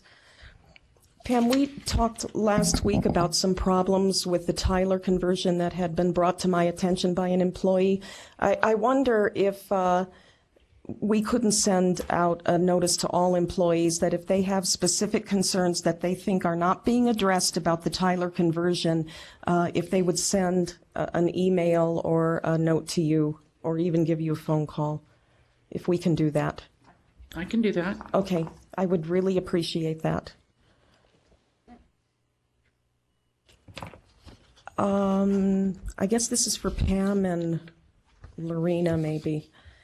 On the agenda information form, there have been several instances in the past couple of meetings where I have wondered if an item has been passed by the district attorney for his review. And when I've followed up with the DA, I have found that no, the item was not passed along for the district attorney's review. There's nothing on the back of the form that says, was the district attorney consulted during the completion of the form, as we do for the budget director. There is, however, a section on the front for routing and approval. And no one from HR, legal, or finance ever signs off on any of these. I note that the county manager typically has his check mark and initials there. So I just want to make sure that if we have sections on a form for routing and approval, that we route those forms through those people. And now I understand that might delay some agenda items, so we would certainly ask that those department managers expedite the review of those agenda information forms and get them back right away so we can get them on the agenda. But there, as I said, my concerns were limited to the district attorney's office and some things that I believe that I should not have had to follow up with him on if the routing had been done according to the form. So if we could just make sure, if we're not going to use it, take it off. If it's on there, make sure that we follow that routing. And I think initially I was the one years ago who had asked that that be put on the front of the form, so that we did get the input of all of the relevant or appropriate department managers and directors before something went on the agenda. We don't like to play gotcha with any items that come before us for review. Brian, hope that's okay with you. All right. Okay. It'll stop all those Sunday night phone calls. Gary, I'm really sorry. I know commissioner manager comments have dragged on, but I've got just a couple of more things I want to cover. I participated Monday in a meeting of the Indigent Defense Commission. It was about a 2.5-hour conference call, and I have already discussed this with Brian, and I keep him pretty closely in the loop on my participation on that commission. There is a lot of very serious talk about prohibiting flat fee contracts for indigent defense attorneys in the future. I'm extremely concerned about that. I want to bring that to the board's attention. That would be disastrous. There are some attorneys who participated on the conference calls as members of that commission who believe that flat fee contracts are a violation of a defendant's Sixth Amendment right. I don't agree with that, and Brian doesn't agree with that, but I think that this is something that bears watching, and I will continue to report to the board on that as we move forward with our meetings, but I am very concerned about that. You are already aware of the millions of dollars that we spend annually funding our indigent defense contracts, and if we had to go, if we were prohibited from using flat fee contracts and instead had to pay for time worked or caseload, it would be disastrous for us. We could not fund county government. We would have to spend every penny on indigent defense. So I'll continue to report on that.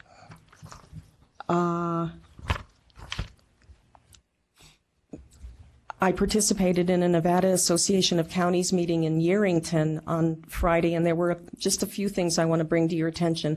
First, I want to thank Brian Coonsey. Brian, our district attorney, appeared before the NACO Board of Directors and gave a really, really wonderful presentation on the state assessments for health and human services that were enacted in the 2011 legislative session. We discussed with Brian possible action to file a writ of prohibition to push the requirement for those assessments out to the next fiscal year. Brian is going to be taking that issue back to the District Attorneys Association. We have a fundamental disagreement with the Department of Health and Human Services and the state legislature of what that law says. I understand what the legislative intent was, but their intent doesn't matter if the law states very clearly that those assessments do not have to be paid until the next fiscal year. That's really important. I will keep you posted on that, and I have no doubt that we will be discussing that issue in more detail. Mike Skaggs with the State Economic Development Department, or whatever you call it, did a presentation, and we discussed with him the merits of AB 449, that is the development of the State Economic Development Plan.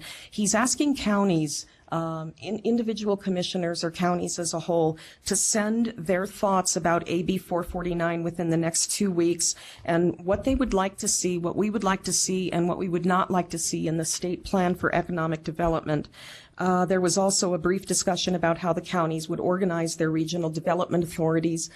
I didn't really have any input on that. I always have an opinion, but I have some strong opinions on AB 449 and how it will affect Nye County. I think one of the most important things that came out of that discussion was the identification of the fact that an individual county could be part of multiple regions. Yes. As this regional assignment comes out.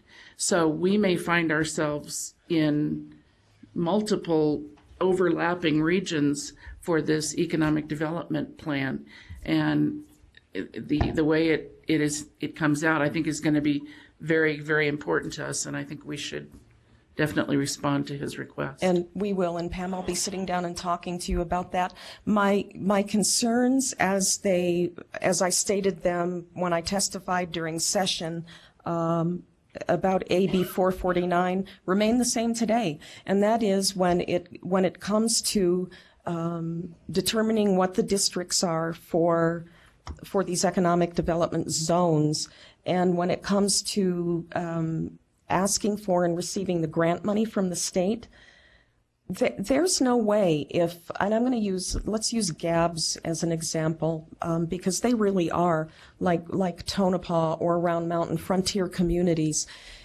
If they're considered a rural community, just like Elko and Churchill or Fallon are considered rural communities, Gabbs can't compete with an Elko for economic development money. And if Pahrump is considered Southern, a city, there's no way you can compete with Las Vegas or Mesquite or Henderson. And one of the things that I recommended to Mr. Skaggs was that maybe what we do is, when these zones are being developed, that we need to look at population and not at area. That maybe anything less than 5,000, or I'm not even going to throw any numbers out there, but they need to look at population.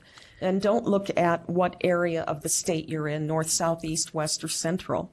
I think this is definitely it should be population driven. I like economic development need driven, because I think certain areas in the rural areas have infrastructures already developed. There are some in the rural areas or even the frontier areas that have very, very well developed infrastructure. Yes. Then you get to other even rural larger areas that aren't. And so if you look at, to me, if you're talking about economic development, you need to look at need, and you need to look at what needs to be addressed to provide economic development in those Pam. areas. That's fine, as long as there is some well-defined criteria that they're not going to deviate from, because what I see repeatedly is somebody else gets to define need for us. Yep. And that's where I say I think it's very critical that we Yeah. participate in this feedback. Yeah. Commissioner Tom Collins from Clark County sent a letter to the governor requesting that he call a special session of the legislature to approve the redistricting maps. We voted unanimously to have NACO send a letter similar to that. My question to my colleagues on the board was, do you want one voice or do you want many voices? This is a difficult issue because I know calling a special session of the legislature to approve the redistricting maps, which they are required to do by the Nevada Constitution, requires that they do that, and they didn't do that at the end of this session, so the responsibility fell to a judge. And if they had done what they were supposed to do in session, there would be no need to ask the governor to call a special session. So we are supporting it based on that rationale, that they didn't do their jobs. If they had, we wouldn't have to ask for a special session. So I leave it to my colleagues on this board to tell me whether or not they would like me to sponsor an agenda item so that we can discuss this in more detail and possibly send our own letter to the governor in support of calling the special session. I would like to see that. Mm-hmm. All right. Please do. Would you agendize that, Lorena? Okay. Another extremely important issue we discussed was the issue of sweeping the IAF funds by the state, and we discussed a possible action to recover those funds. With the decision that was made was to have the item go to the subcommittee of commissioners and hospital representatives that met in November. I'm on that subcommittee and I missed that meeting. I had a conflict, so I can't even tell you what happened there. But the board also recommended that each county board of commissioners discuss this issue with their district attorney. So Brian, I'm sure we'll be discussing that. You know what the issues are there, and we'll be discussing that. This is important to, well, it's all important to Nye County, but I have one other thing. We voted unanimously to pursue a contract using monies that would be provided to us from outside sources with an organization that would do the due diligence to determine if NACO has standing and cause to file a lawsuit against the BLM to require that they comply with the Wild Horse and Burro Act. This is huge. The BLM has no problem with counting whatsoever when it involves AUMs, but when it involves counting feral horses, there seems to be a problem. Feral horses. I agree. I have no romantic illusions about feral horses being wild and free and roaming the desert, and none at all. They're feral, and there are acceptable management levels or AMLs, and those established in 1971. As established in 1971, and we're either going to follow the federal law or we're going to repeal the law. And it is NACO's intention to do the due diligence to determine if we have standing to file a lawsuit against the BLM to force them to follow that act. Commissioner Eastley, the federal government, they're very good about picking and choosing the laws they will or will not obey. So, Yeah. welcome to the... Yeah, as is there. Same with any government. Yeah, there you go. Pam, one final thing for you. We are going to pursue a contract with Chartwell Advisory Group. They're a cost containment audit company.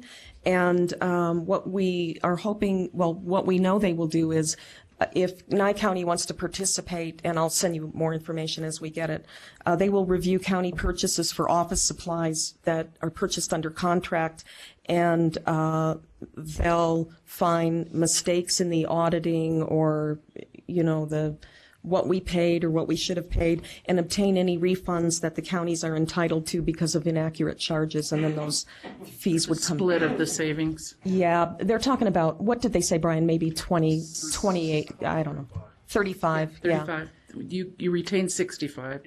Yeah. And I've been talking with another gentleman who provides that same service and for Nye County as well. So. Okay, well, I'll keep you posted. That's all I have. Thank you. Lorena, on the agenda, item number 8, I think you can take for possible action out of there, because under this agenda item, we cannot take any action. Yes, we're taking it off. Okay. You know, Am I correct? I beat you to it. Am I correct, though? I thought about that, but, and I almost said something, but I thought, nah, I'm picking nits here, because maybe the possible action is to instruct staff to agendize. No. You told her earlier, so. You didn't think I'd catch it, did you? Ahead of us again. Okay, we're going to take 5 minutes. Thank you. Me and Commissioner Brock, you got to go to the bathroom. I'm not the only one. I know. I didn't need Commissioner Brock, but I can't hold it like you used to. You know, that's the law. It's the law. Oh, I know it's We don't have any choice. Oh, I understand it's well, but I just don't readers. See what we can do. Yeah, They're taking the money and they still want us to pay. Yes. Minimum control. Okay. Yeah, we're working on it. Okay. I'm going to start a report of action items. Well, one of the things that, and part of that, I probably need to have this conversation with all the commissioners, but you know, so many times I like to say, well, I want an ordinance on such and such. Yeah, so it's actually on here today. You know, I want an ordinance to change the fireworks ordinance. All right. If they think that's an action item for me, they're sadly mistaken, because I have no idea what changes they want to make. So I'm actually toying with putting together something kind of like LCB does with bill draft requests, and have them have a form to fill out that will explain what changes they want, what they want to accomplish, what the problem is. Your microphone's And then on. I can take that and draft. Hey, somebody's mic's on. Somebody's mic's on. Okay.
I don't ever get to see anymore.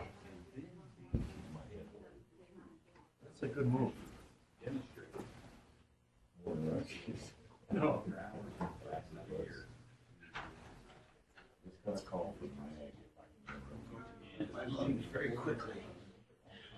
Well, apparently somehow ours is called out.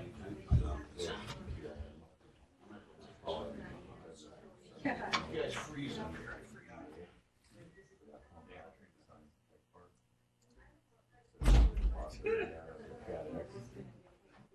So she is currently on the phone.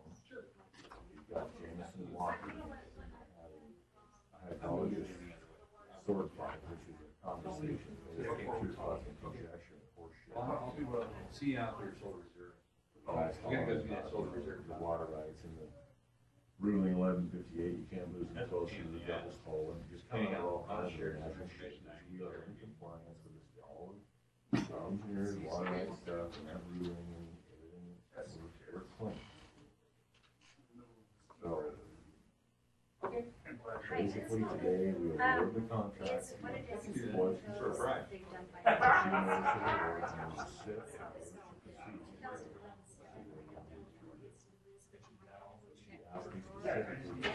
it usually says like Bill 2007 and then ordinance, so she should be able to find it. So we'll just have to see how she can do it. In Kelly's comptroller, where all the ordinances are. Okay, all right.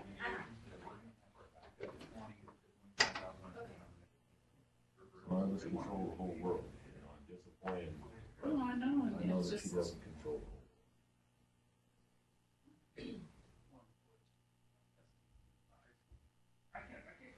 Your goal is to be a road agent for you. You know what I mean?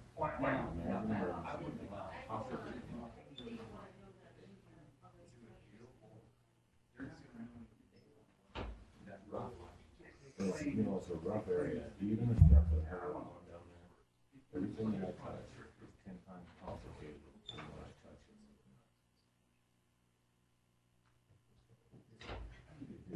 God damn you. Where's the goddamn cue that kick your ass? Don't let that hold you back. You want to see him kick my ass. You know, I can't touch my husband in public, but I can hug these other guys. Look at this. I'm doing good. I'm ready for cold weather. He's my hero. 8 years ago, I went to Beatty for my first, for a meeting of some sort. It's probably one of those safety committee meetings. And my neck was out so bad that I couldn't straighten up. I couldn't sit down. I couldn't think. He adjusted my neck, sitting in a chair, and it went away just like that. He's been my hero ever since. Oh, yeah. It's a miracle. It was. It was a miracle.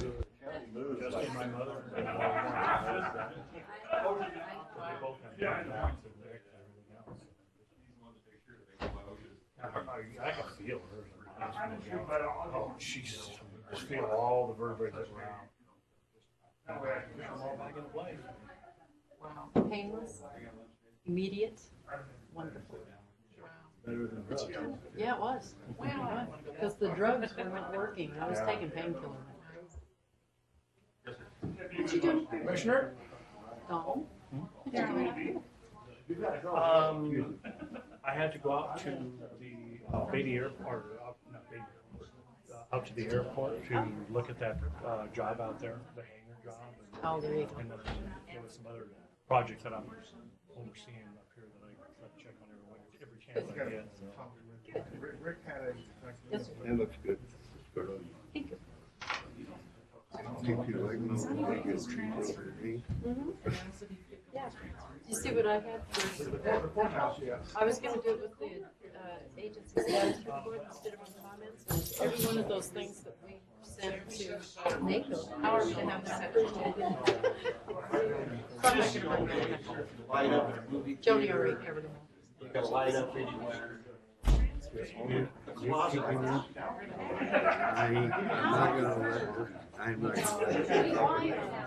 How on earth is the taxes bill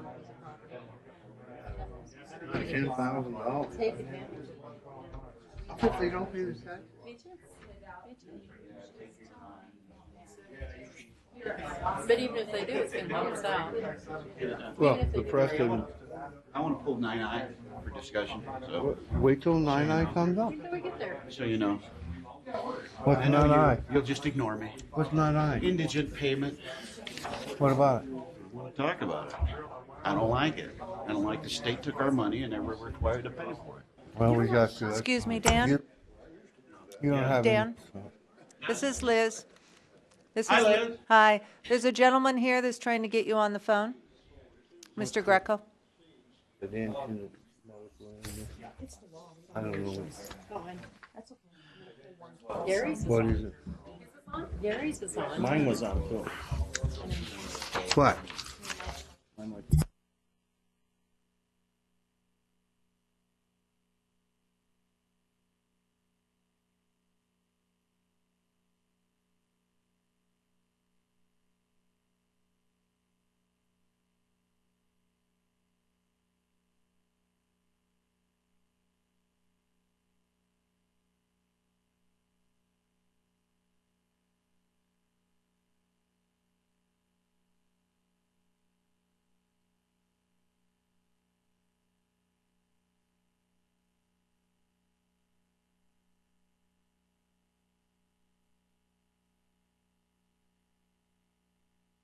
Start your engines. Okay, we're back at the Board of County Commissioners meeting. So we've got this for possible action on number 8. We got that clear, right? So we'll go to item number 9, consent agenda items. For possible action, discussion of any item from the consent agenda item that needs to be reviewed before a decision is made. Okay. Mr. Chairman, I had item B. I have just a minor little tiny question. Item on what? B is in boy. Just have a tiny little question on that one. Okay, I'd like K. Commissioner Easley? E. E. I. Wait a minute, I didn't say. Oh, you didn't say my name yet. I'm sorry. Oh, wait. Commissioner Shinhofen? Yes, Mr. Hollis. What do you want? Oh, I'd like 9I. Thank you. Thank you. Would you like a side of fries with that? Mr. Chairman, I'd make a motion to approve item 9C, D. I'm sorry. I would. Unfortunately, I was out. Sorry. I need F discussed. L and N. There goes consent. This also goes to the point that if we had gotten these items prior to Yes, going that's on my the agenda. Yes, exactly. Yeah. Okay, you want to make your motion now? I'll try. All the rest of them. I would make a motion to approve consent agenda items C, D. Nope, not C. Hang on a second. A, B. Oh, that's E. Okay. C, D, G, H, H, J, J, L. No. M. Not L. M. M. No. I didn't see an O. Is there? Yeah, an There's an O. That's the NNSA. Yeah. Did you have a chance to see? Because I had questions on that one too, but I got them answered by Pam. But Okay. And I'll second that. I have a motion by Commissioner Wickman to approve agenda items C, D, G, H, M, and O. I have a second by Commissioner Boraski. Further discussion? Call for the question. All in favor? Aye. Anybody opposed? Passes 5-0. We will go to item B. Pam, this is just and maybe you can answer this. I don't know if you can or not, but on the very first page of, or second page of the treasurer's report, the moving permits for Pahrump, it shows that half of the total. What, do you know what that's about? Moving permits for Tonopah, 0, Pahrump, $45, total was $22.50. I don't know what a moving permit is. Yeah, and I was just curious. It just caught me. I always thought it had something to do with the sheriff's office, that sometimes they have to have permits to go on the road with, I don't know. But this is a collection report, isn't it? Yeah, right. Well, they would be collecting a. Is there any chance you know, Dave? No? Okay. I was just curious what that was. I couldn't make it. I can try to find out before the meeting's over. Yeah, it's not a big deal. Just motion to approve item 9B. Second. You need a keeper. I have a motion by Commissioner Wickman to approve 9B. Second by Commissioner Boraski. Further discussion? Call for the question. All in favor? Aye. Opposed? Passes 5-0. Okay, item C, 9C. Possible, huh? We already approved C. We approved C and D. E is in Eddie. It's E as in. Edith? No, we didn't do it. Yes, we did. Yeah, we did. Okay. 9E then. Possible action approval to submit a certificate of expenditure of funds under Public Law 111-85, Yeah, thanks. 2012, 11. Okay, Mr. Chairman, thank you. I have made no secret of the fact that I am not happy with Mr. Lacey having served now for more than 18 months in what was supposed to be a temporary position. I am very concerned about the fact that we are going to submit a certification of expenditure of funds under public law for time that Mr. Lacey has spent on the nuclear waste repository project, and I just want to get some things into the record before somebody calls us on it. My first is that I want to ask Daryl, are you confident that you are tracking your time correctly? Yes, ma'am. I fill out a time card every pay period with my work, and when I do work for planning or areas other than the nuclear waste fund, I charge time to the appropriate fund. I want to be sure we get that in the record. And then Pam, for your part, are you confident that you are reporting Daryl's time accurately? Yes, and that also includes the water district and in every other area that he's working on. By reporting it through his time record, then it's automatically assigned and allocated to those pots of money that are appropriate. Okay, that's great. I just want to get that read into the record because I am very aware of the fact that what we report is subject to audit by the Inspector General. And that is not, we've been in those troubled waters before. Mr. Kunze, anything you want to add? The only issue I want to make sure that everybody understands, and I know there's been some funding come out of this, the certification says that we're not using any of these funds for litigation or lobbying. Mm-hmm. And so I need to make sure that we're very clear that none of these funds have been used for that function, because that's a fairly major representation. No. Your assumption is correct. They are not. And I would like to also include that this is part of the annual audit performed by our outside CPA firm. He's not the one I'm worried about. I understand. But it is part of that audit. Yes. Okay. Motion to approve. Second. I have a motion by Thanks, Commissioner Darryl. Eastley to approve, second by Commissioner Shinholm. Further discussion? Call for the question. All in favor? Aye. Opposed? Passes 5-0. Item 9F for possible action. Approval to enter into a contract regarding an on-site maintenance agreement for Tyler Aiden check printer. Yes, Mr. Chairman, I'd ask this be pulled. It's not a very big contract. It's still, contains some of these standard clauses. And the one that concerns me here is that if we have any dispute over this contract, we're subject to binding arbitration in California.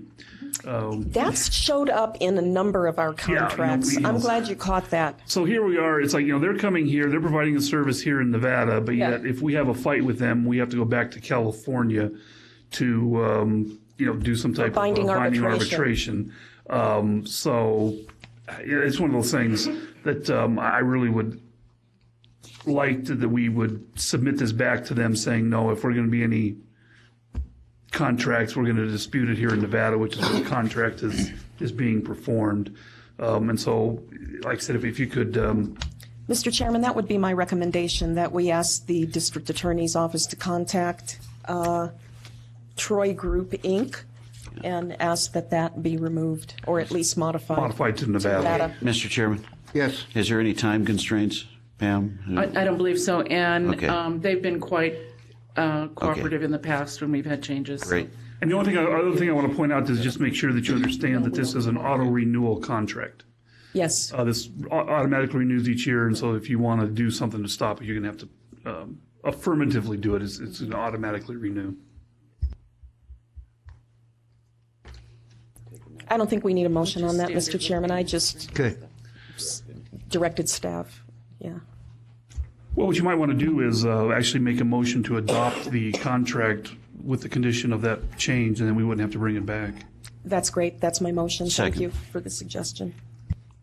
I have a motion by Commissioner Eastley to approve with the changes. Second by Commissioner Shinholm. Further discussion? Call for the question. All in favor? Aye. Any opposed? Aye. It passes 4-1. Can I ask why you were opposed? I'd rather on that? see it done before. I like to see it done. I don't like going to California. I just don't like that. Oh, that's why we instructed him as part of the motion to contact them I and get it know, removed. but I'd rather it be done before. Okay. Anyway, we'll go to 9I for possible action. Approval to pay 2 medical inpatient hospital bills that is budgeted from 230 dedicated medical. Thank you. Thank you, Mr. Chairman. I realize we have state law to do this. There's also the question that they've been state has been glomming our money. That's the IAF sup.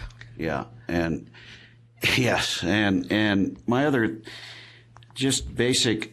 I understand that it's law, we have to do it, but I think if we never speak up against laws that we don't agree with, I don't agree with anyway. It says county's responsibility. And I just wonder, when has it become, I know when it has. It started in 1932 or 33 when Social Security came in, the government's responsibility to pay for people's personal bills. I got an email from McGarren Hasketh on this item where he said he didn't want his tax money to pay for somebody's medical bills who possibly gambled them or drank them away. His money.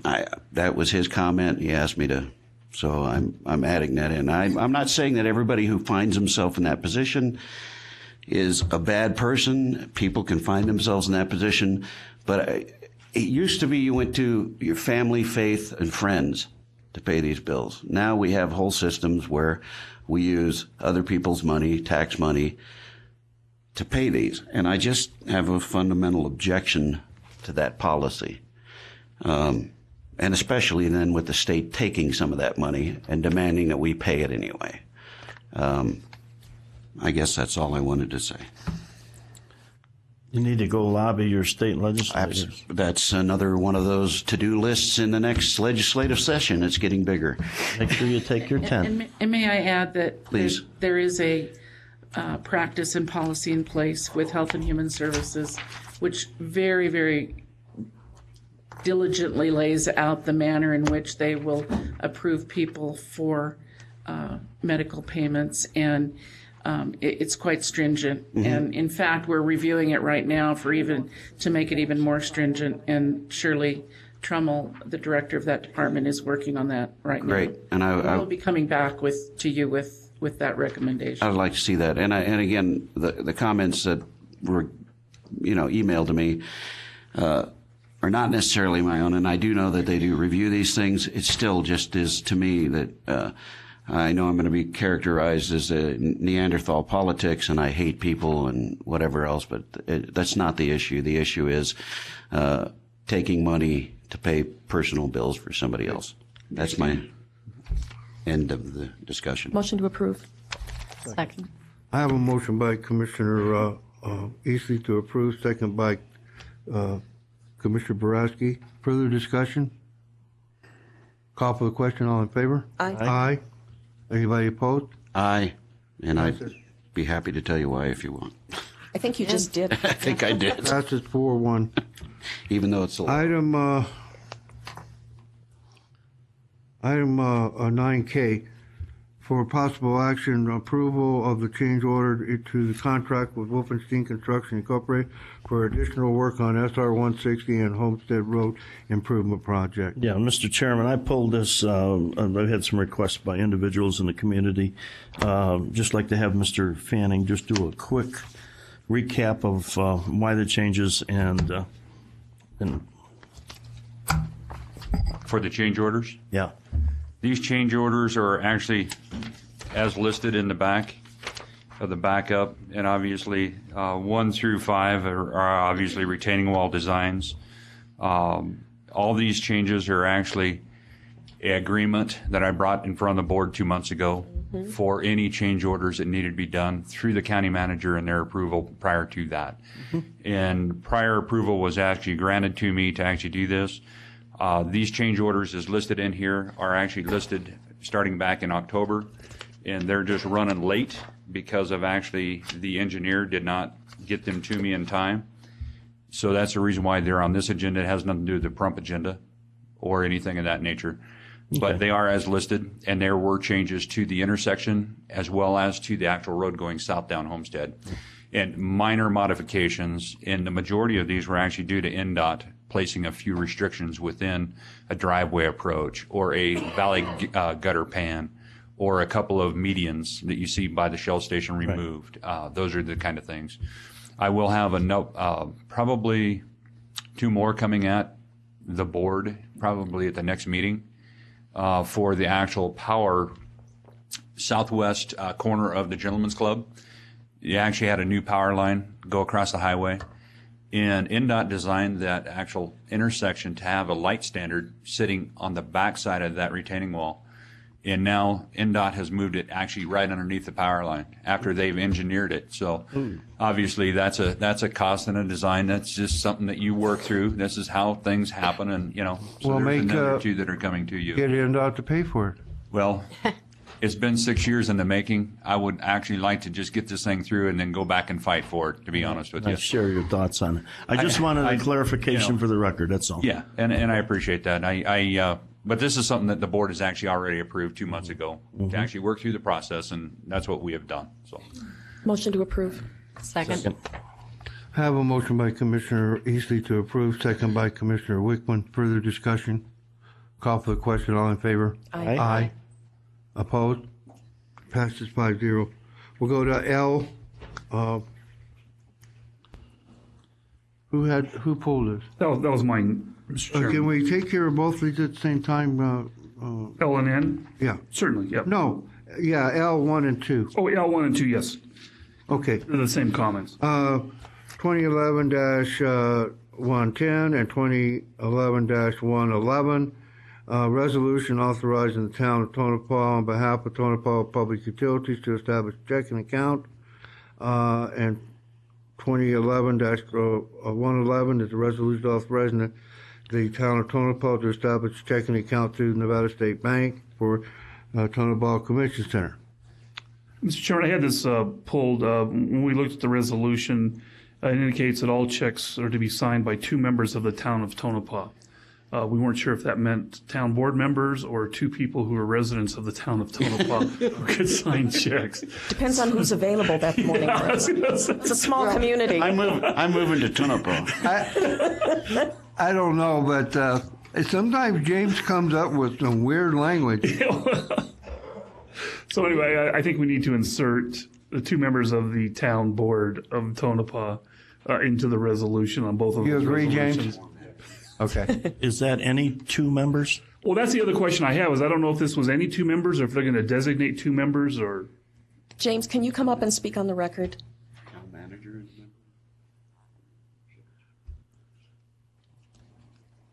It has to be the governing board.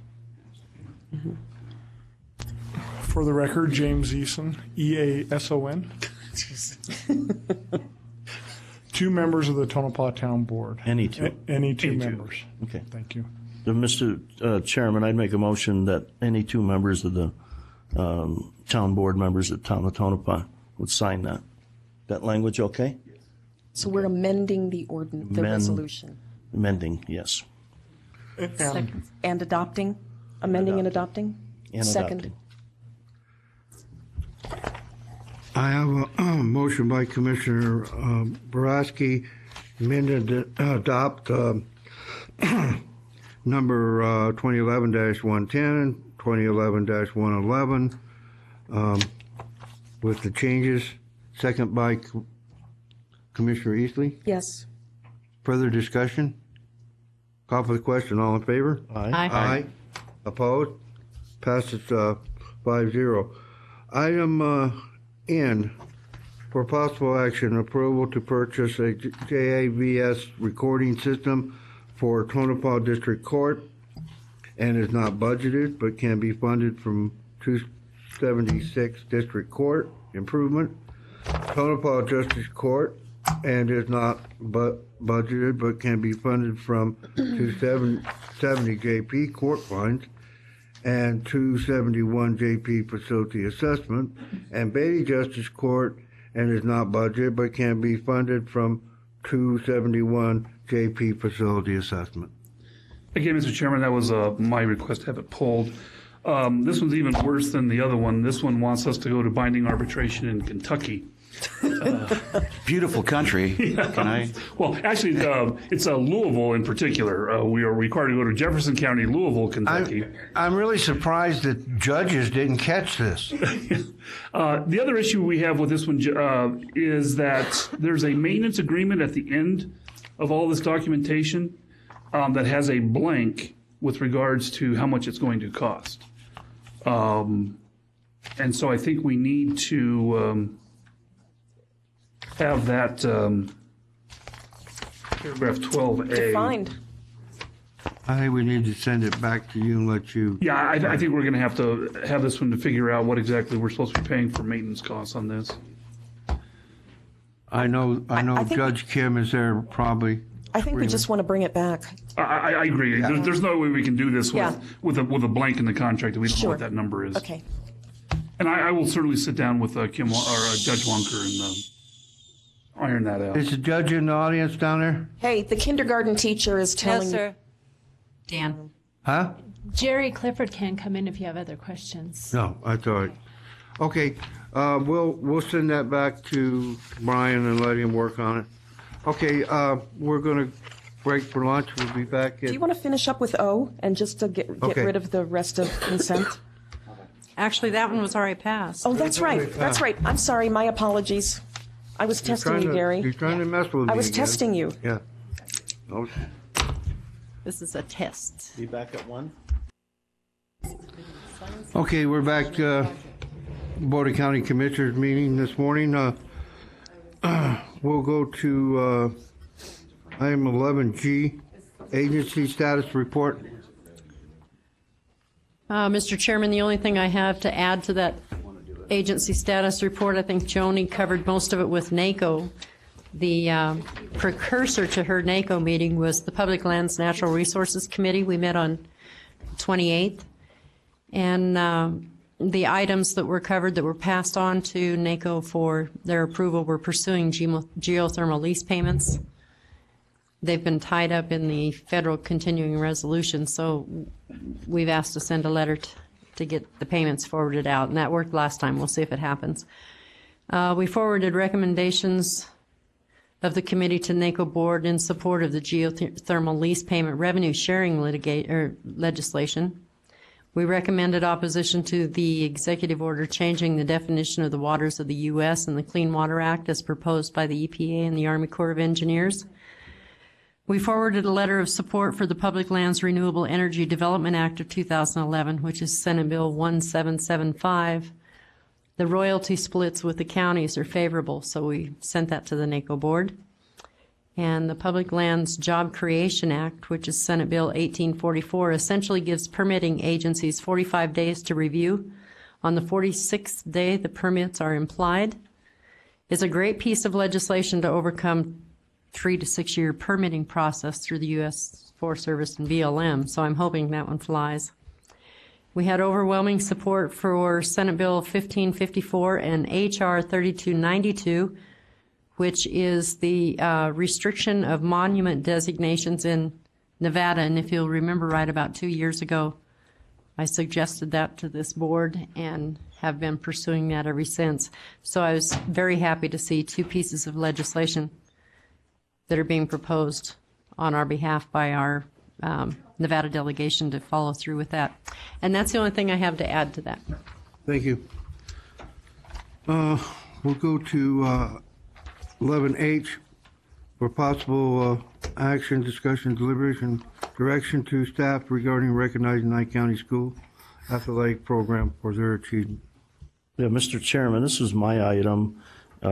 We've had a lot of first in Nye County from our youth throughout the county, from the top to the bottom, and I would like to recognize the Pahrump Valley High School girls soccer team that won state nationals or whatever it was they did. I think it was the state nationals, and for high achievement. And before I went and put something on the agenda or whatever, I'd like to get a consensus of the board would they be on board with doing that with the high achievement athletic and academic schools throughout our county? Sure. Sure. I'd love to do that. All righty. Thank you for bringing that forward. I'd like to add that I haven't done all the research yet, but I really think Primm Valley High School is the first school in the state of Nevada to win a state championship at each of the levels. Single A, double A, triple A, and 4A. Oh, boy, is that indicative of the growth? Or it really shows you the growth. And I think the other thing, if you look at it, and having two daughters having gone there, the girls program has won a lot more state championships than the boys program. And I think what's amazing about that is when you really think about it, is they did not start high school girls sports in Nevada until actually it was my senior year of high school. 1976 was the first year that they had like basketball, volleyball state championships. And so really Prump and Prump High School started right about that time, 75, 76. So to look at the fact that they've gone up to the highest level and have won a state championship in that period of time is pretty amazing. Yeah, well, I didn't expect that kind of backup, but thank you. And a proud papa.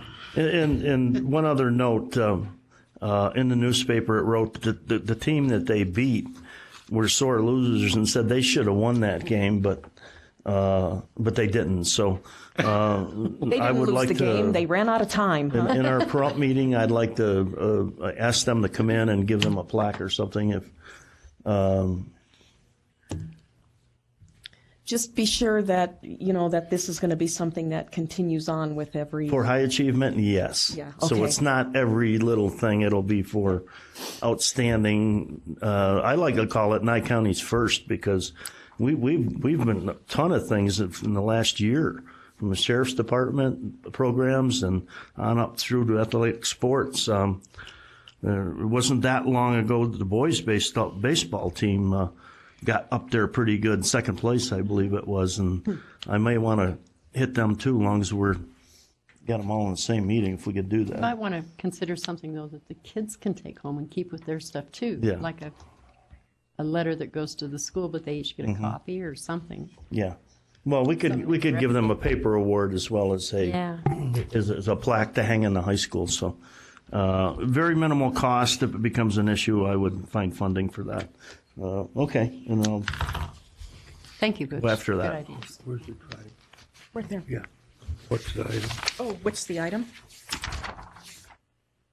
It's 33A. Okay, we have the tribe here, so we'll go to 33A. No, yeah, 33A. Possible decision, decision and deliberation concerning a resolution providing support to Duckwater Shoshone tribe for their proposed reservation expansion. Motion to adopt. Second. I have a motion by Commissioner Eastley to adopt the resolution, second by Commissioner Wickman. Further discussion? Call for the question. All in favor? Aye. Aye. Any opposed? Passes 5-0. There you go. Go forth and expand. Daryl, do you want this back? Let me know how it's going. We will. Okay. Good luck. Drive carefully going back. Hey, buy groceries and a tank full of gas before you leave. Okay? They have to. They have to. There's nothing between here and there. 11I, possible action, discussion, deliberation on establishing procedures for authorization of utility connections for Nye County construction projects.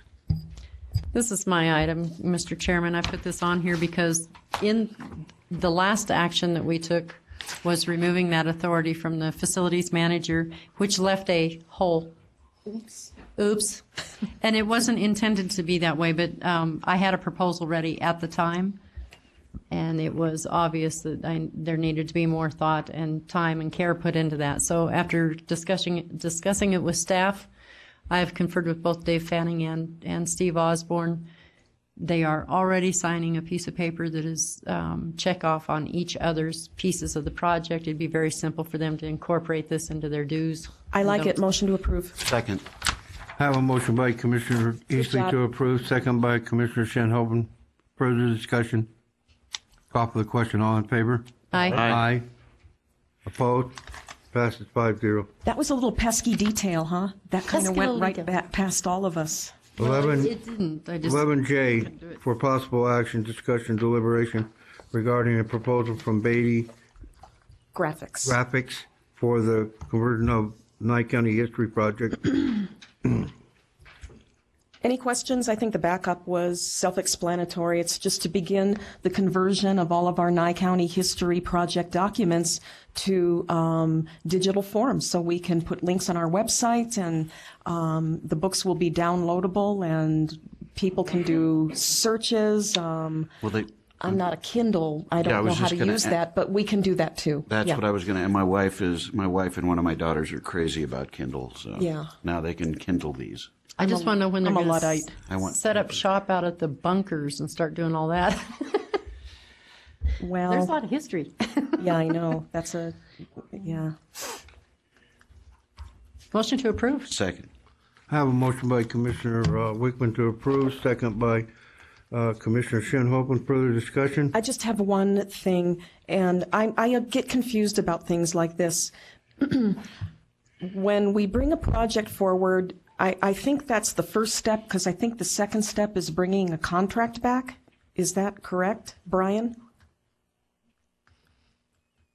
Because we're actually approving something in concept. I mean, I know that we've set a not to exceed amount, but we don't have a contract in the backup.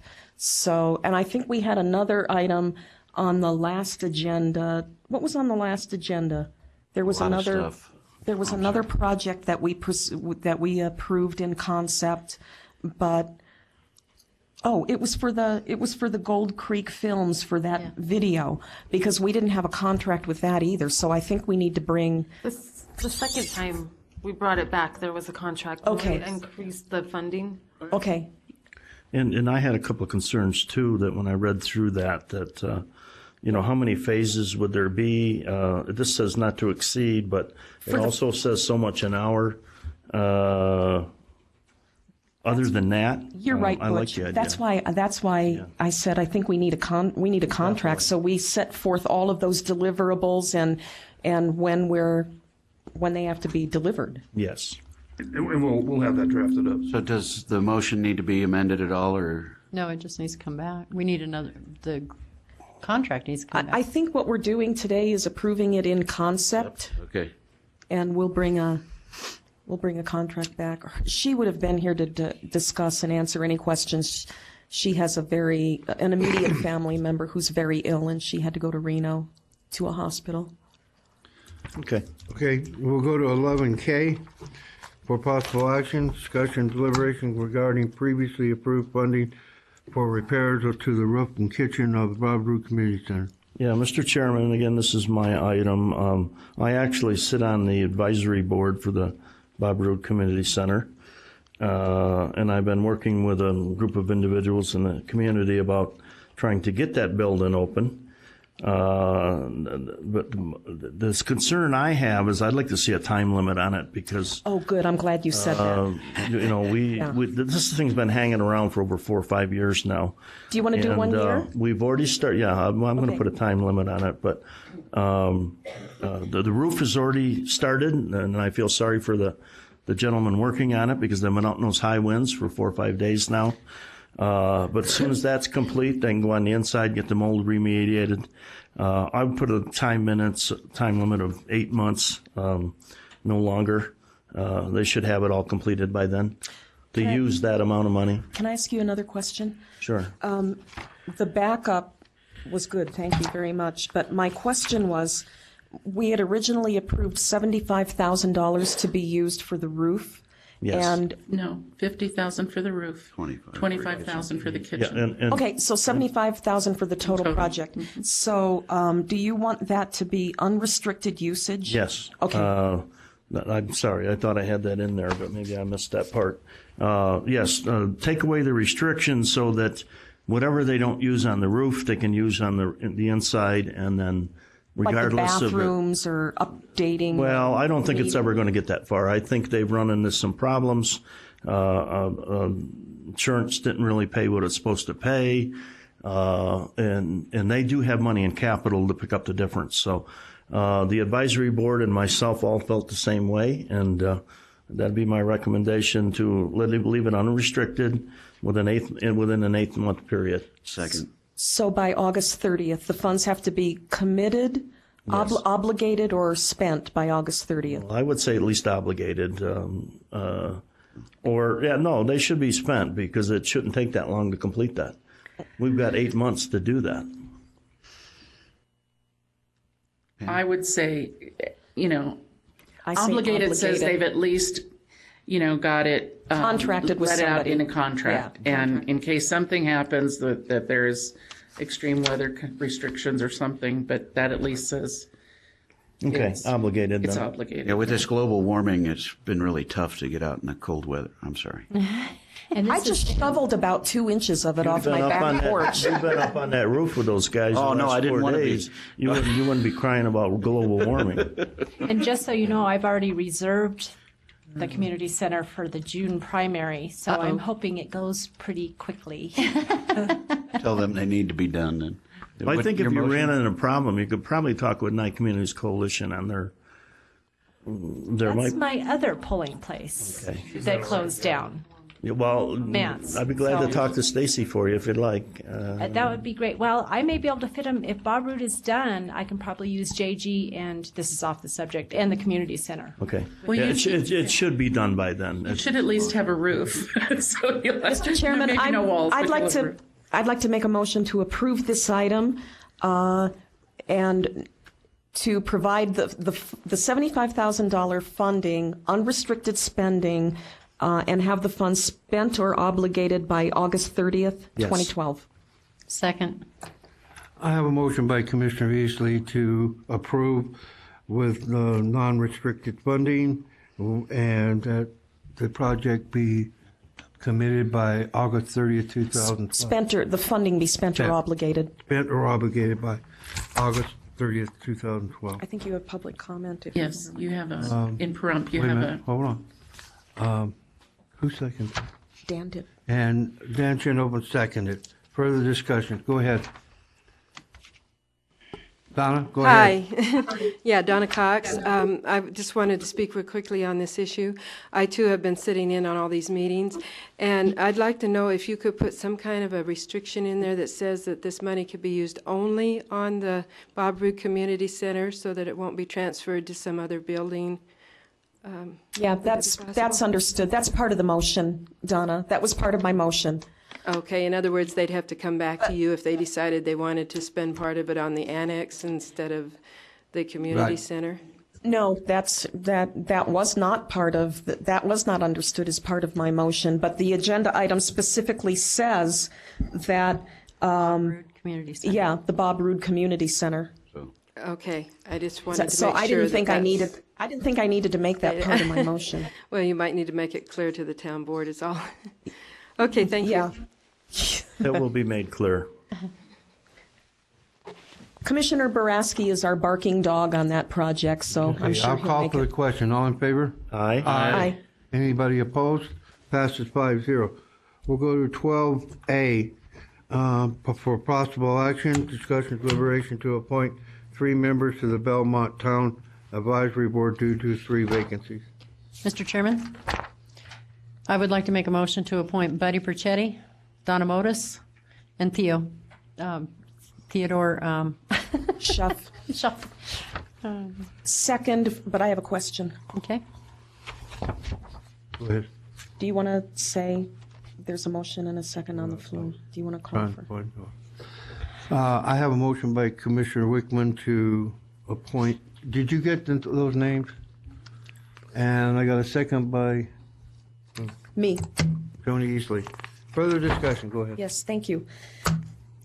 Mr. Schuff is already a member of the Belmont Town Advisory Board, so So is he's Donna, asking. and so is Buddy. Yeah, I know that, but I'm talking about this guy. Okay. So he's asking for reappointment.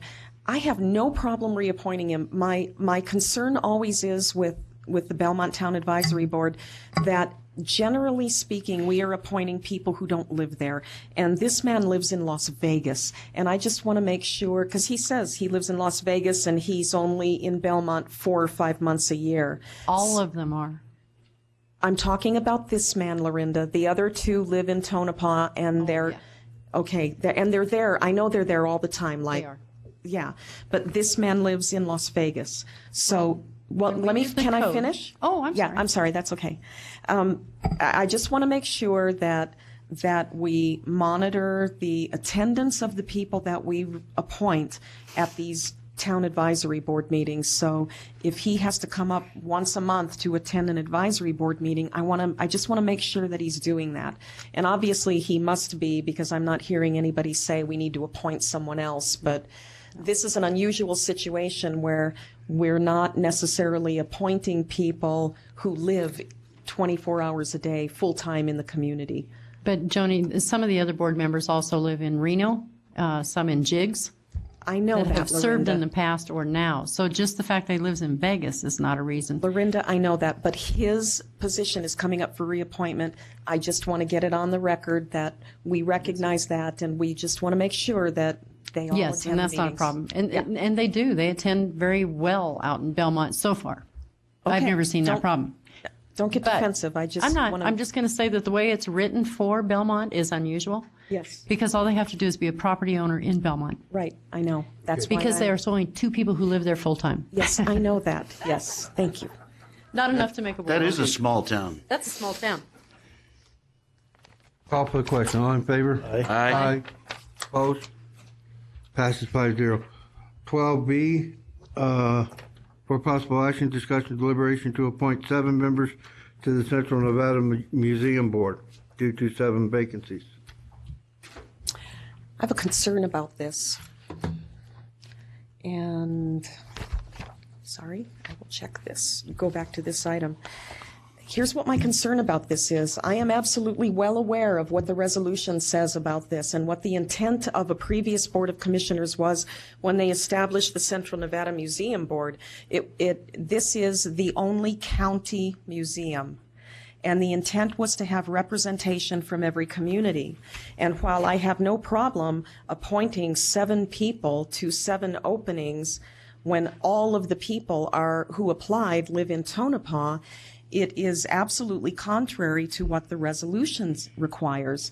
We had this problem 2 years ago, and we still haven't gotten it straightened out. So what I think we need to do is we need to revisit the resolution and either amend it to provide for open membership regardless of where the applicant lives, or we need to not appoint any of these people and get back to what the intent of that, well, I call it legislation, but Resolution. yeah, the resolution. What the intent of the resolution was if it's going to be a county museum, then we have to have representation from all over the county. And it is the Central Nevada Museum. The resolution also calls for one of the representatives to live in Esmeralda County. So I'm not sure what to do with this. We tabled it last year and never did get it fixed. I mean, it still hasn't been fixed. So we either appoint all 7 of these people knowing that we are appointing contrary to what the governing document is, or we fix the governing document. And my recommendation is to do the latter, that we bring that resolution back for amendment and allow for at-large applications. And Gary, you've been on the board the longest. You know what I'm talking about. Yeah, I agree. Sam, did you want to say something? No, okay. Seems like No, other than, yes, it has always been a problem. We It get is. applicants been a from problem Tonopah. since I've been on the board. Well, I won't say we never get any applicants from any other area. Occasionally You we got do. a prom person on here, don't you? No. I thought I saw one. Yeah, I thought I Did saw you? somebody. Oh, well, and Alan Metcher lives in Goldfield, so he is the Esmeralda County Yeah, representative. here, Carlo? Michael Carlo? Michael Carlo. Okay, Carlo. okay, great. But you get my point. So I think, Brian, I don't know if we want to appoint all 7 of these and then clean up with amending the resolution, or if we amend the resolution first and then appoint. So Are you with thinking? Michael and Nazila, they don't. Ryan, are fulfill you the- thinking? Oh, okay. He's thinking. I guess the question is, can this wait until the next meeting? Yeah, we never, last year, we didn't appoint anybody, and they all just continued. I mean, we're talking 2 weeks, so. Yeah, we do this every year. I think it would be easier to, let's just put this on the agenda for the 20th meeting, and then we can have a resolution prepared that would fix whatever. Why change that? And actually, in looking at this, unless this has changed, this was an ordinance, and there's 2 from Tonopah, 1 from Pahrump, 1 from Beatty, 1 from Gabbs, 1 outside area, 1 Stafford County. It is an ordinance. Slightly. Is it an ordinance? Yeah, because I think I gave you all my documents. I'm sorry. I thought it was a resolution. It's a resolution, yeah. It's a resolution. And unfortunately, I didn't bring that file with me. I didn't. But being a resolution, we can just fix it next week or next meeting, and then waiting 2 weeks is probably not going to hurt. Oh, no. No. You know, Brian, they meet once a year, I think. Yeah. That's all they meet. But. So that would be my suggestion. Is, we'll get a new resolution drafted, and then you can appoint. What we'll do is have the agenda item next meeting be the resolution and appointment of the members. Okay. Yeah. You don't have to reopen it or That's anything fine. like that. Okay. Thank you, Mr. Chairman. Could we take? Oh. Yeah, it'll be re-agendized. Okay, we're going to 12C. For possible action, discussion, deliberation to appoint 1 member to the Nye County Parks and Recreation Board due to the resignation of Jan Cameron. Mr. Chairman, I'd like to Yes, make a ma'am. motion to appoint Terry Nelson. Second. I have a motion by Commissioner Wakeman to appoint Carrie Nelson. And I got a second from Commissioner Boraski. Further discussion? Sam, the same question holds true here. Is there any governing document that requires that we have representation? And how many representatives do we have now from Amargosa Valley, and how many? I think there's one other. Is there one other one from Amargosa? I just want to know where the representatives are. Kathleen. It might take me a minute to look. Oh yeah, you're the. I'm on the board. Well, you're the liaison. Liaison for the board. Yeah. Oops, I would help if I had How many times do you meet? Huh? How often do you meet? They meet once a month if they have money. Park and Rec. There's definitely requirements, but Yeah. I have to find that one. Oh, there's another fellow too, but I'm not sure where he's from. And Lorena, One member of the board, 1 member of the school district. Oh, that one. And really, that's it. Okay. All right. That's fine.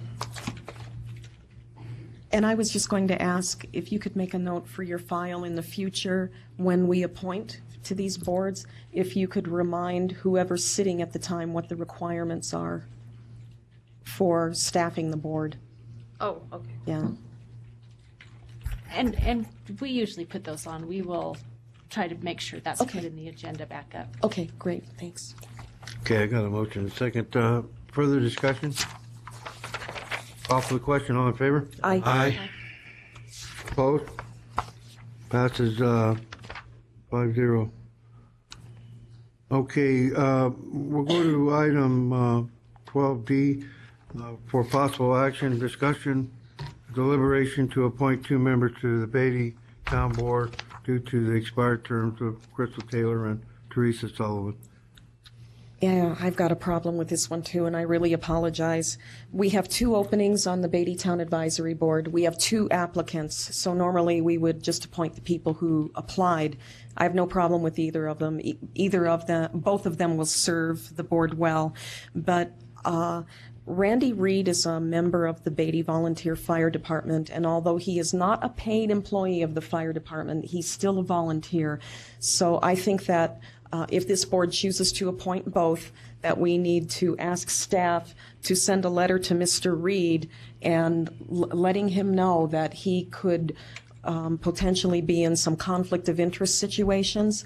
And our request is that he recuse himself from voting on items that involve the fire department, including the payment of vouchers. Mr. Kunze, do you? I agree. Okay. And I have a question as well. Erica Gerling is already on the board. Yes. And so she's the other one going to be appointed to the board.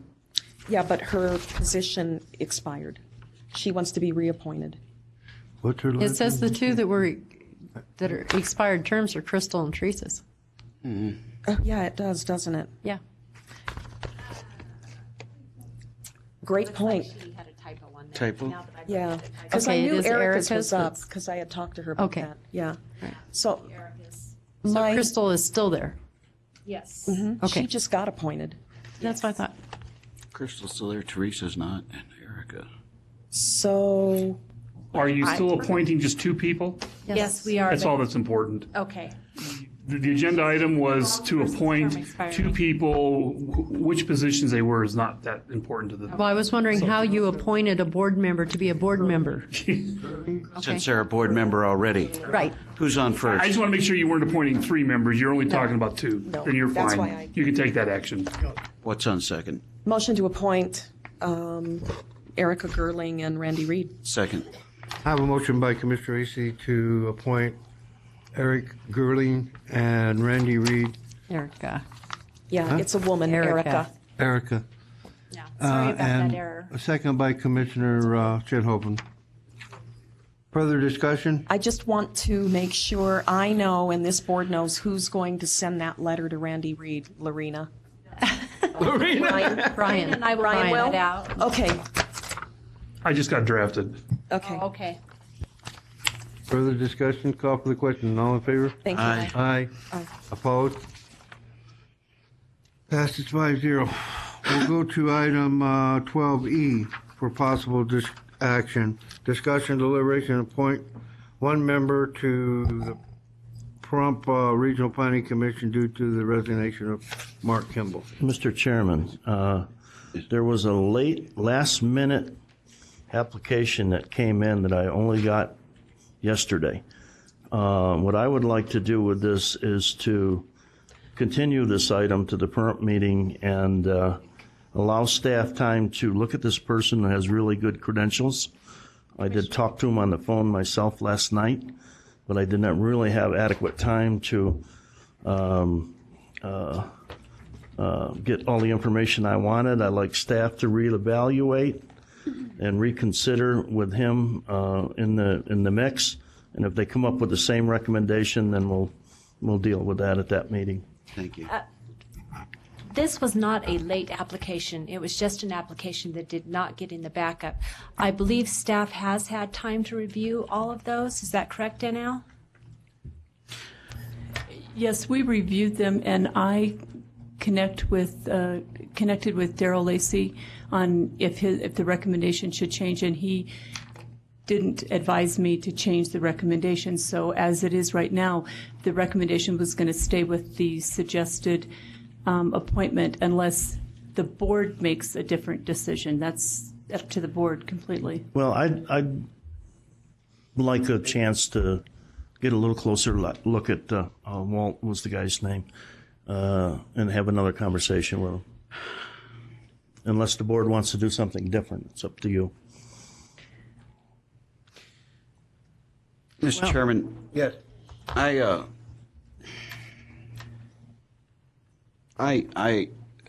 This position's been open. It was advertised. There were 2 people who were put on for it. Apparently, staff didn't like either one of them. They re-advertised it. Now we have a few other people. I don't have a problem with if Commissioner Brasky wants to have another look at Walter Grodzinski. But Anthony Greco has removed his name from consideration at this point. And he was going to be my suggestion, but because he was a former businessman, and the more business people we can have on there, people who've been through the process, the better. I don't know Walter. I haven't seen it, but it did come in time, right? Yes, that was the only question it we did come had. in time. It That's just all. was an error in connecting. the backup. We just didn't get it in. Yes. And with that, then I would defer to Commissioner Brasky if this is somebody else that we might want to look at who's had building experience or He experience has as running a pretty business. good resume there, and I'd like to, again, sit down with him and get a little bit bigger picture. I did get a good feel for the gentleman on the phone, but I'd like to look a little deeper. I have nothing against what staff record, Mr. Burbeck? Burbeck? I agree with you. Let's table it and let's look at it later. Let's have it again on the prompt meeting, please. Okay, thank you. Let's move on. Can we move on? Yes. Thank you.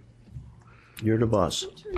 Who turned on the air conditioning? I don't know, but it's getting It's cold freezing in in here. here. I'm working on getting the heat on. Cold is Thank funny. you. That's what they say. We have to ask Pahrump to change the temperature up here. Oh, come on. That's pretty- It's true. It's been that way That's since true. I It's worked been here that 8 year. years ago. It's been that way since this building was built, that we don't get to control our own heat. Ask the people in the jail. You can hang when me they're- in my Can't we office. put something on the agenda to change that? Yeah. Well, I'd love to, but talk to your buildings and grounds. But cold Okay. is funny, don't you know? 20A. Room's cold for. All right, Mr. Kenneth, I got the work to do. Please continue. Possible action, a discussion deliberation regarding maintenance deductible billing that can be refunded from 492 settlement agreement. Is this our insurance premium? Yes, it is. Not premium. I mean, Deductible. deductible. Motion to approve. What I'd like to ask you to do is approve the NTE. The individual invoices are under review with the district attorney's staff. They have approved a portion of them, and we'll proceed with those. But I'd like you to approve them as a not to exceed, and then as they complete their review, we'll pay them. Motion to approve at a not-to-exceed amount of $351,831.51. Then I'll remove my motion. Oh, I'm sorry. Did you have one on the floor? And then I'll second this I one. apologize. It's all right, you did. And I will great. second. Gary and I were having a very necessary sidebar. I have a motion to approve not to exceed amount of, what was it, 300? It doesn't matter. Did you get it, Sam? You got it, Sam? It's in the backup. It's somewhere.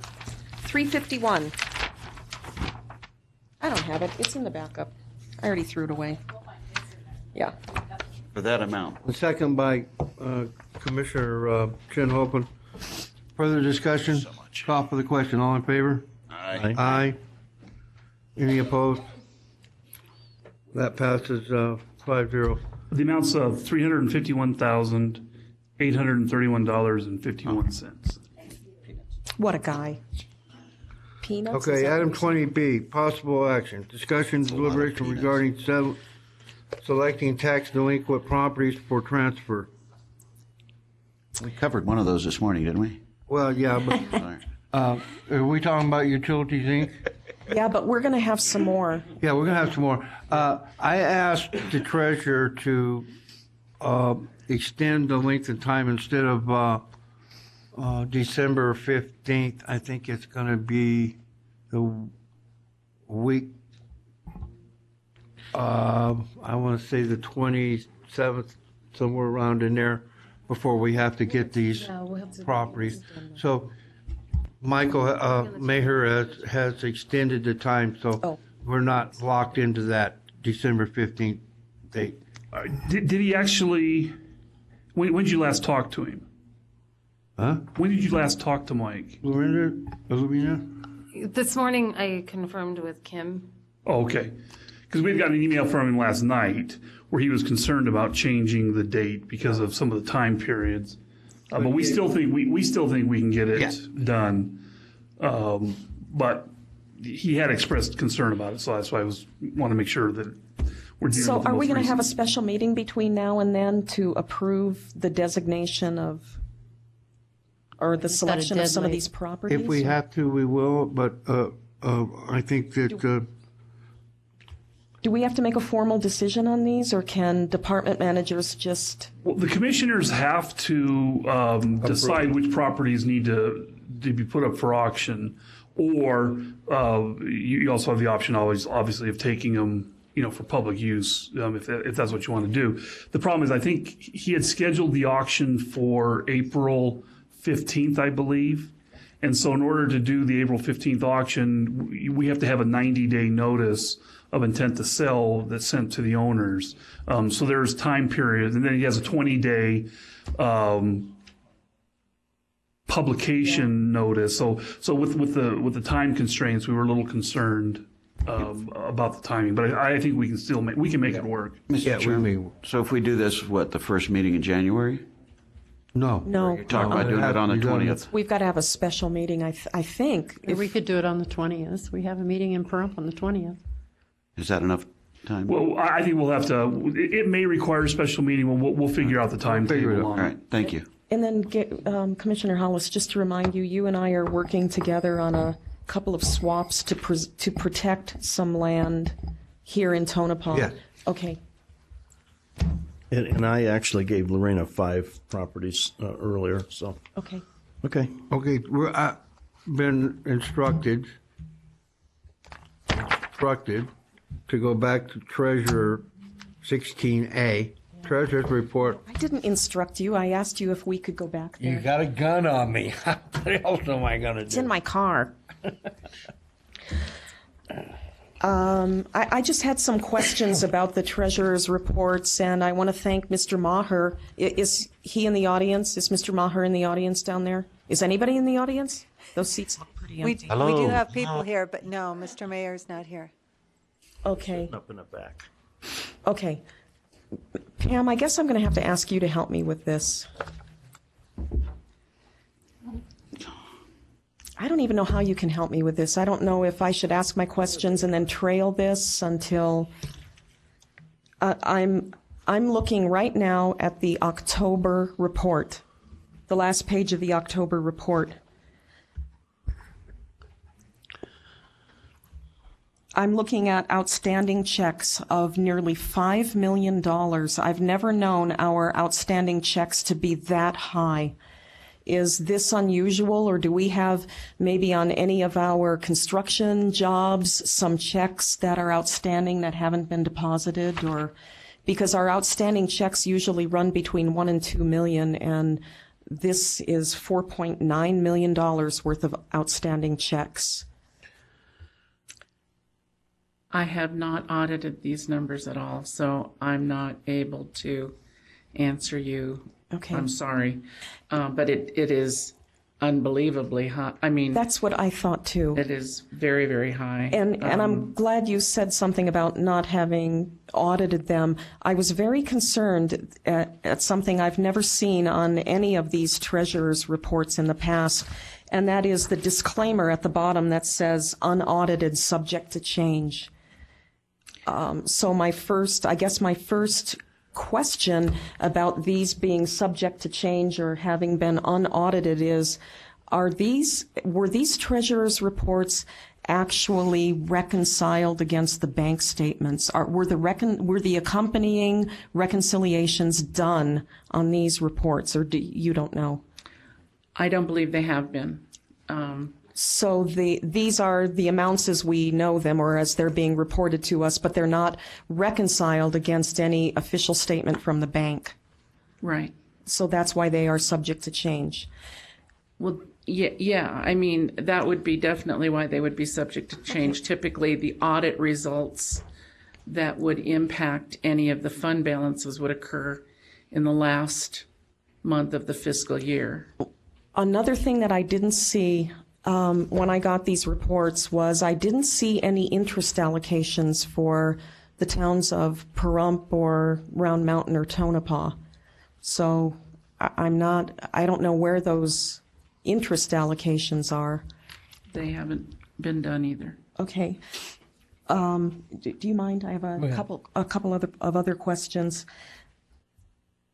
I'm looking again at the report for the final page of the report for October, where we see cash on hand of $120,520.23 at the top. I mean, it's at the bottom of the page, but in the top portion of that last section with the totals. And then directly below that, in the money on deposit section, that same $120,520.23, is shown there also. So what is it? Is it on hand or is it on deposit? It's the same amount. And it's listed as cash on hand in both sections. And what does that indicate? What is cash on hand? It can't be petty cash, because our resolutions for petty cash collectively don't add up to that much. More than I got on It me. better not. It's a lot more than I carry.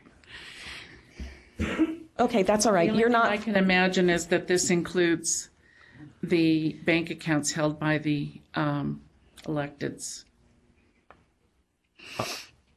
Okay, and I don't know. I don't know. And then just a couple more. Above that section, the unallocated funds of $7.6 million, unallocated.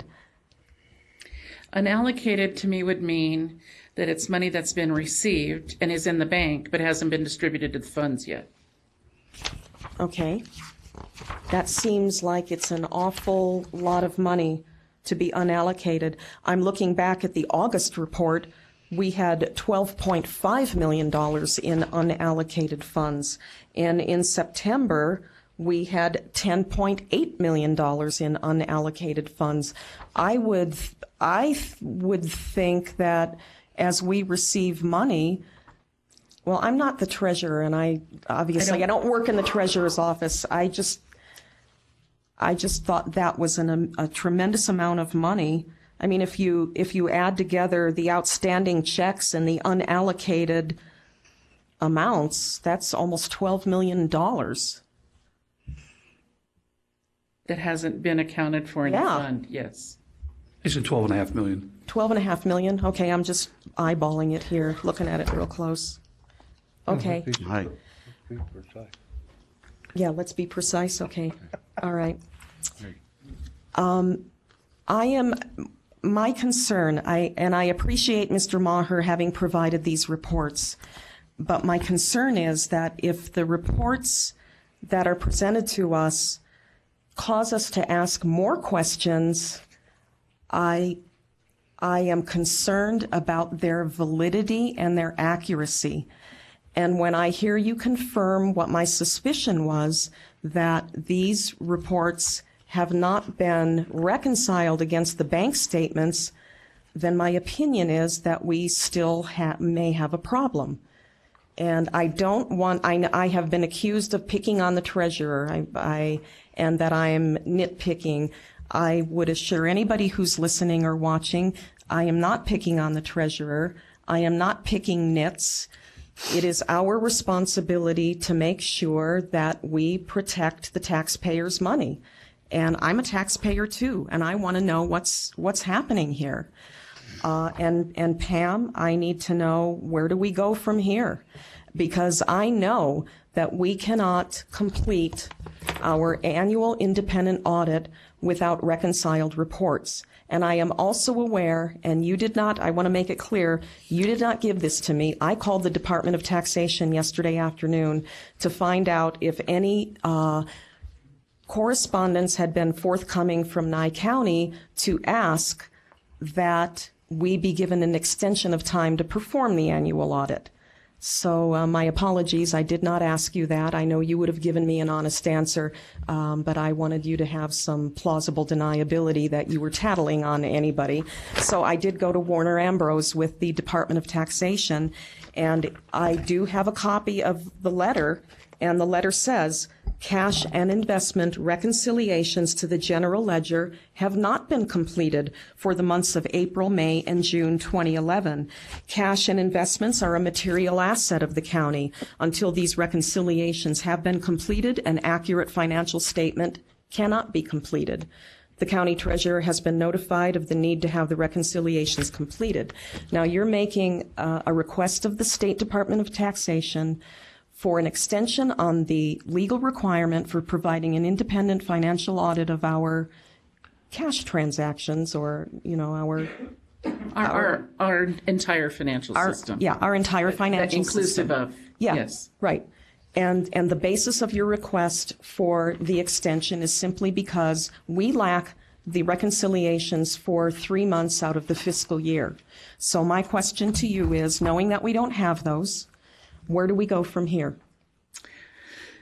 At this point, I would have to recommend that we seek an outside firm to come in and perform that bank reconciliation so that we can get the audit moving. All right, and I thought of that, and I talked to Mr. Ambrose about that, and I asked if can we hire Dan MacArthur on a separate contract to come in and perform those reconciliations for those 3 months? And what Mr. Ambrose told me was that we absolutely cannot do that. I mean, we can certainly hire someone to come in and do those reconciliations, but that Dan cannot reconcile. Yeah, Dan cannot perform reconciliations and then audit his own work. Right. So there's a lot of whispering going on over there. Okay.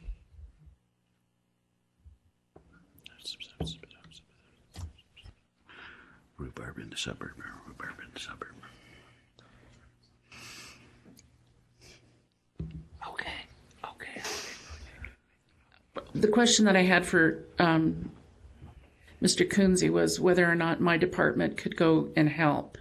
And because of the way the statute is set up in that we issue the checks that are for the expenditures and the expenses, and they are part of the bank reconciliation, that is the separation of checks and balances. So my department would not be able to do that. So we would have to go out and seek an independent firm to come in and offer that assistance other than Dan MacArthur. Which is going to be really tough at this time of year. It's very hard because they're all busy doing other people's people's. is in the middle of That's audits. right. And So do we go out to bid for somebody? Or That's this is not something that this is listed under the professional services have to bid those. We portion of just the have to NRS that says find we can go. somebody. I can go directly and Go and hire somebody. try to find a local person that can do it. Okay. If you had to guess, and this isn't fair to ask you this, but I'm going to ask you anyway, if you had to guess what we might want to anticipate setting aside to help them get through this hurdle, what are we looking at to bring somebody in and do those reconciliations? I would, well, because you would want to put 3 women on this baby, you know.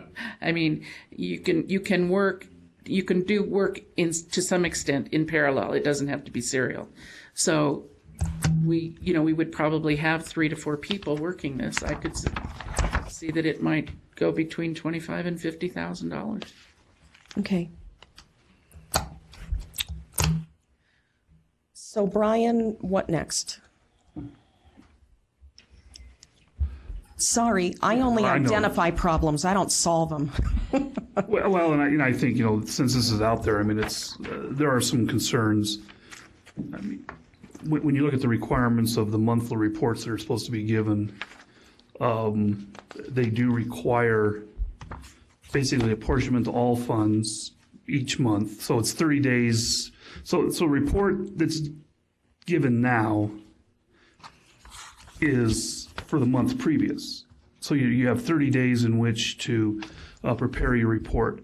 Concerns I have is that, as has been identified, we have almost 11.5 million this year, or this last month. Going back to the July report, which Yes. would be through June, we're looking at, again, that's right at $11 million.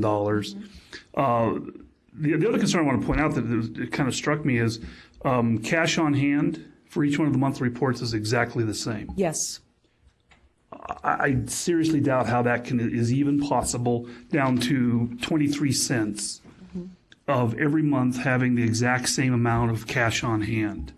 That tells me that that's a number that's a fill-in number to balance the books. Yeah, I didn't know what that was, but I know that it's in, like I said, in both sections is cash on hand now and cash on hand on deposit. But I think if you look at the way the numbers are adding up, the outstanding checks, the cash on hand, and the unallocated amounts, which are obviously not allocated to each of the funds as they're supposed to do. So quite frankly, you have about 10% of your budget that you have no clue what effect that has on each of the individual funds.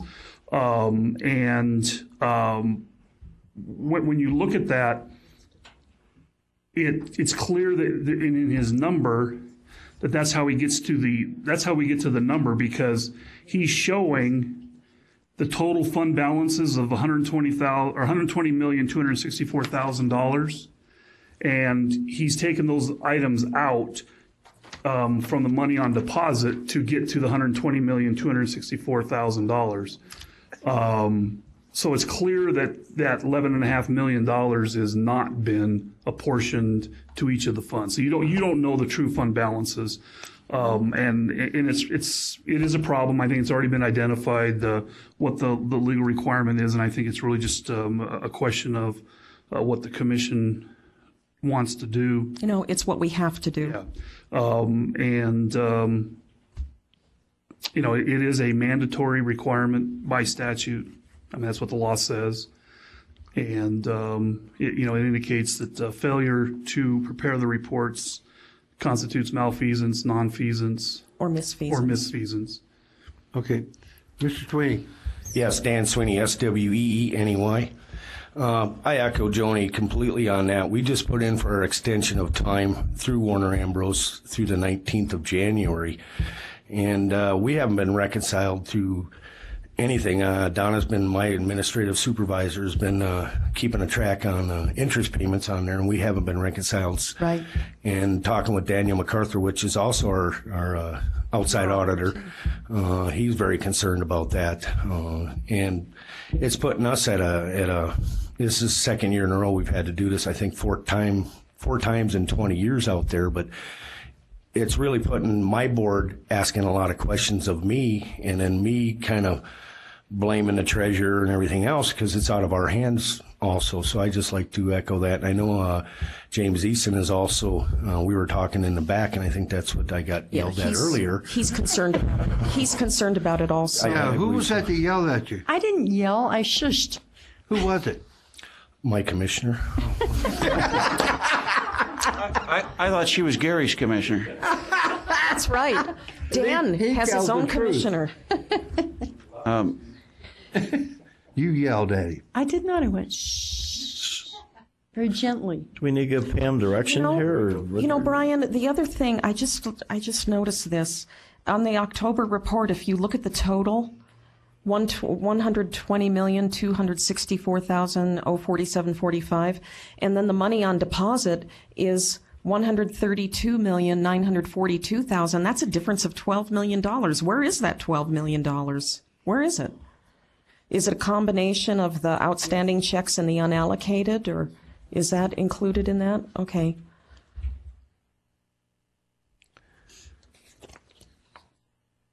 I think we need to give her direction what to do. I don't know what to do. Fix it. Well, we have to fix it. Pam, is it possible for you to identify someone who would be qualified to help with this reconciliation? Yeah, I'll definitely go out and Yeah, look. can you do it between 12 and 4 8? a.m.? Yeah, no problem. All you're doing is sleeping anyway. Such a waste of time. So what do we... She's going to have to bring something back. Unfortunately, this is not an action item. So, but I think the question that the commissioners need to wrestle with, I guess, is how long you want to wait to fix it. I mean, do you want to have a special meeting, or do you want to wait till the 20th to have action? If she got something for us, all she has to do is tell me now. Brian? I'll call this. I will say to you that we've been waiting for almost 10 months, and the time for waiting is over. Well, no, I mean, I think he means how long do you want to wait? I know exactly what Wait 3 days to have a meeting in 3 days, or do you want to have a meeting or wait till the 20th to? Yeah, I knew exactly what you were, I knew exactly what you meant. I'm done waiting. Yeah. So as soon as you can schedule a special meeting.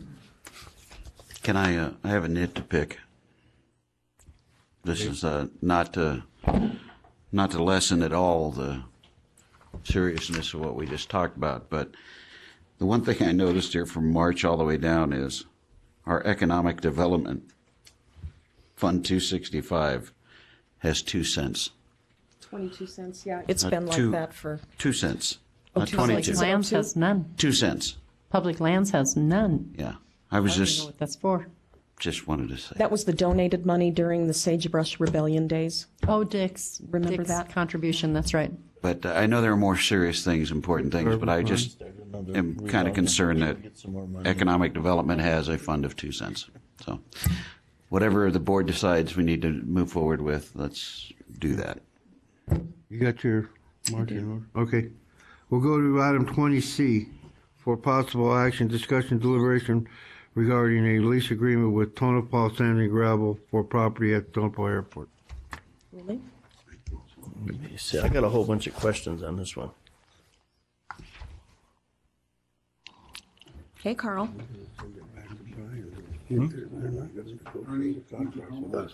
Push it. Okay. Ernie DiGiacomo, DEJACOMO.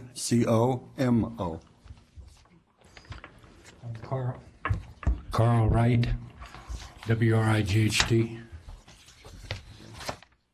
The reason we're attending this meeting today is to kind of solidify our lease agreement with the county, and we've worked closely over the past few months with Dave Fanning's group of people to discuss the details in the ongoing creation of this new contract, and all we have are 5 or 6 little items left that we want to make sure that we get some confirmation on and basically just to get a warm fuzzy feeling that we have the right intent here and that we understand the meaning of some of the wording in this. So it's purely clarification.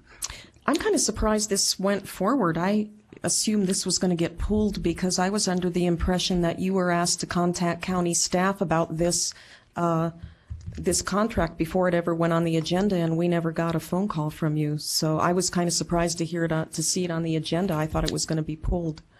Yeah, I mean, we don't negotiate. Okay. Staff negotiate. Staff brings it to us. Then we negotiate. Did I misunderstand that? Because I had asked about this lease, and I thought we were waiting for them to call us or something. I understood the same thing you did. Yeah, unfortunately, that's what I had thought, that we had sent out the draft of the lease and we were waiting for comments Yes. back, and We didn't get any. When we Yeah. didn't get any comments back, and then I found out there were some concerns with it that I felt like we had to pull it so that we could try to sit down and work out whatever complaints there may be. The communication that we had was that we had to bring them to the commissioners' meeting to discuss. No, you bring it to staff, and staff does the negotiating, and They present us with the pie when it's already baked. They present us with the item. If we ever come to a point where we bump heads, what do we do at that point? You need to keep bumping heads until you resolve your differences with staff. Until one of you are knocked out. Yeah. It's been about a year and a half, a year and 9 months or so. So, okay, we'll just keep after it. Yeah, please do. Okay.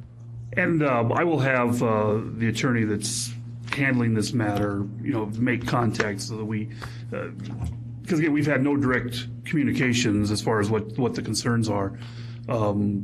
And again, just, if everybody knows, I mean, we're trying to unify all of the leases. There's a lot of leases now going on out there, and so we're trying to unify all the leases. We can't continue to have different forms for the different entities that are out there. And so that's our whole goal, is just to have a unified approach. Everybody's going to have the same lease, the same requirements, the same conditions in their leases. And like I said, I'm sure we can work it out. And I said I will have my the attorney from the DA's office contact them, and we'll get it worked out. Carl, it's a 20-year lease, and what the decision that this board is going to make is going to lock future boards and county staffs in for 20 years. And that property and that lease will exist long after we're out of office. So we just want to make... Me and you. No, I'm not going to... No. I've had enough.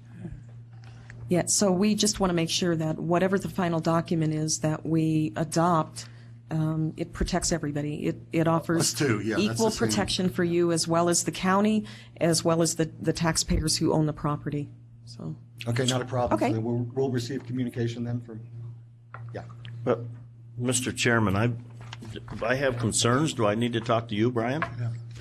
Yeah, just take them to Brian. I will, yeah, if you have questions about it, please contact us. And I will. You know what?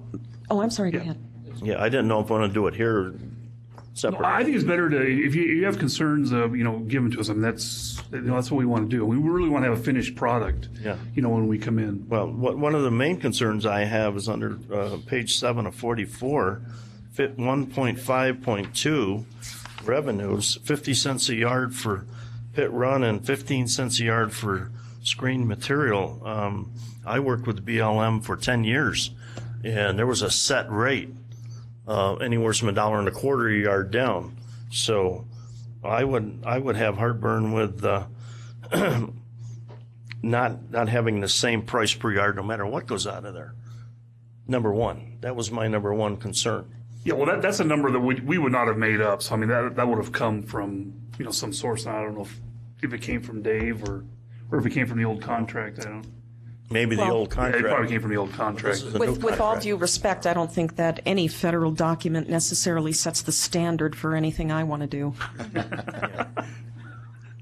Well, yeah, but then again, a yard is a yard is a yard. 50 cents one way and 15 another. I don't.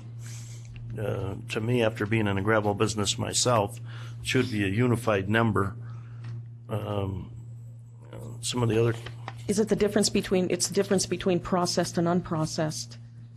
You're taking a yard out, doesn't matter what it is, to me. I Should know. pay for what you're taking. I know, but there's two. That's why there's two different prices. One is processed material based on gross revenues, and the other is unprocessed. Processed material is worth a lot more money. Commissioner Boreska, what I will do is I'll have Mr. Sutton contact you. Yeah, have him do that. I'll have him call you, and then he can discuss with you. Yeah, I've got several notes in here. Okay. So, Okay, thank you. Okay, thank you. We'll go to 23A for possible action, discussion, deliberation regarding RFP 2011-25 Pahrump Janitorial Service. Pamela. The recommendation of staff is to award to the next lowest bidder who has the qualifications and background to do the job. That's Legacy Environmental Concepts out of Las Vegas. My motion is to award them the contract at $118,980. Second. You got that? And execute Ma'am? the contract? Yes. Okay, and execute the contract. I got a question too when we get there. Mr. Easton made the motion, and Sam got it, and Dan Chinhoven made the second. Further discussion? Yeah, is that the people we're using now? Yes. Yeah, I'm very pleased with those. One comment, that's it. Okay, further discussion? Call for the question. All in favor? Aye. Aye. Any opposed? Passes 5-0. Hi, Judy. Hi there. What did you call her? Judy. Oh. I said What do you cutie. I thought he said cutie. I hear See, there you go. I see a I see a discrimination case coming up here. See what she does to me. Boy, you and Herman Oh, Cain, you man. love every minute of it, Gary. Hey, we got an employee here called Honey, and that's a tough one. Yeah. We'll go to 23B for possible action, discussion, deliberation, and regarding RFP 2011-13. I'm ready to make a Rebid motion. for mobile shelving storage system. Mr. Chairman, staff recommends awarding the bid to ADS Office Solutions of Phoenix, Arizona in the amount of $25,500. This will be funded, or should be funded, and can be funded from 276 court improvements. That is my motion Second. to award to them and execute the contract. All of that. Second. Did you get that, Sam? Sam got it. Okay, Donnie made the motion to approve. There's Honey. Dan made the second. Further discussion? Call for the question. All in favor? Aye. Aye. Aye. Opposed? Passes 5-0. Okay, 23C. 23C. Did we do that? Tax roll. For possible action, discussion and deliberation regarding RFP 2011-29, publishing distribution of 2012 tax rolls and awarding the bid. This was my request, and if you recall, in the past, you have always mailed the notices. That's not legally required. All you're legally required to do is publish in a paper, or you can mail. And so, working with Judy, it was basically a split bid. This is not a, one side was for publishing it, one side was for printing it. No, distributing it. Mailing it. Printing it and mailing it. Yeah, publishing and distribution is what the bids said. And then I think we have prepared resolutions for whichever method you choose. That's a resolution that would then go to the assessor to indicate, directing her to do the method that you choose. So the bid for publishing was $8,528. The bid for mailing was $18,660. We are not under any obligation to adopt both of them or to approve both of them. Is that correct? That is absolutely correct. Then my motion would be to award the bid for publishing at $8,528 to the Pahrump Valley Times. Second. And discussion, Mr. Chairman. How much was that?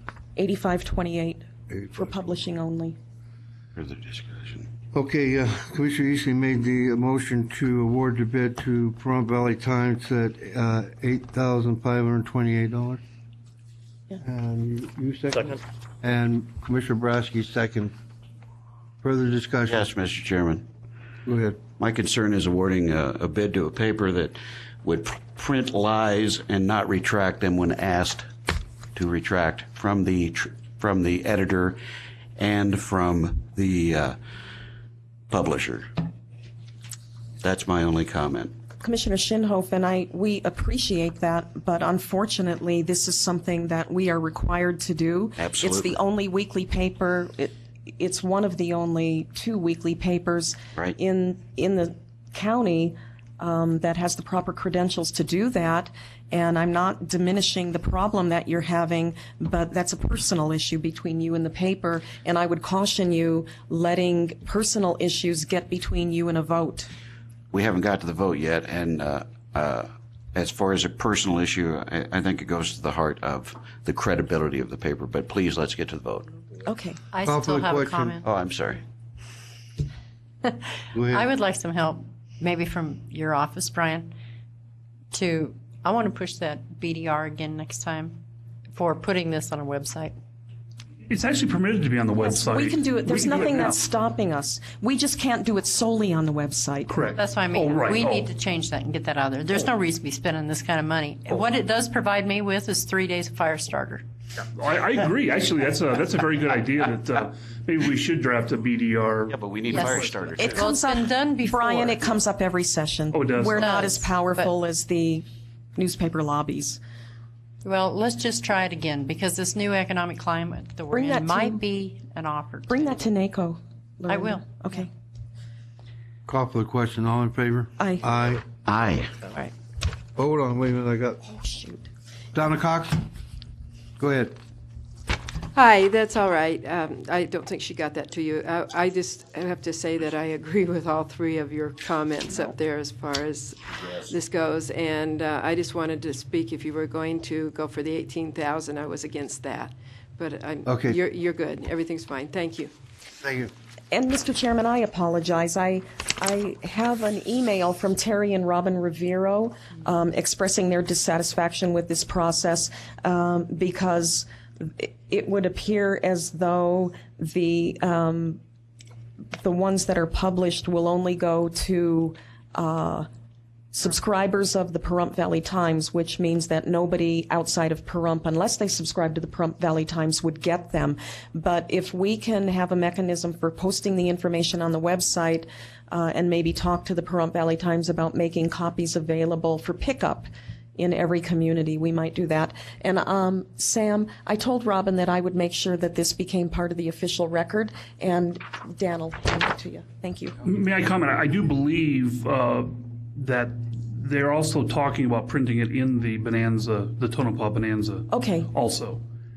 That was my understanding. Set up a dumpster in the They post could do office. that. Plus, the other thing is, if you look at the statute, there's a lot of different postings that have to, the thing has to be posted all over the, Yeah. and it's saying on the web page. So the whole thing is, it's the age-old argument that no newspaper, I don't care if you're in Las Vegas, the Las Vegas Review-Journal does not reach everybody in Clark County, but yet they're the ones who are going to publish this. The law does not require you to give actual notice to every taxpayer, and that's just again, I don't think there's nobody. You can make that argument about every single county. Right. We got you. Mr. Chairman, call for the question. Call for the question. All in favor? Aye. Aye. Opposed? Passes 5-0. Item 23D, for possible action, discussion, deliberation regarding RFP 2011-21, 2012-20 Tonopah Main Street Sidewalk Ramp. Mr. Chairman, only one bid was received on this project from Ben F. Dotson Construction of Fallon. The amount of their bid was $99,999.31. It's my motion to award the bid to them in that amount and authorize the execution of the contract. Second. You got that, Sam? Motion by Commissioner Eastley to approve. Sam has the motion. Second by Commissioner Shinhopin. Further discussion? This was painful. Call for the question. All in favor? Aye. Aye. There's no change orders. Aye. Opposed? Passes 5-0. 23E, for possible action, discussion, deliberation regarding RFP 2011-22, Amargosa Science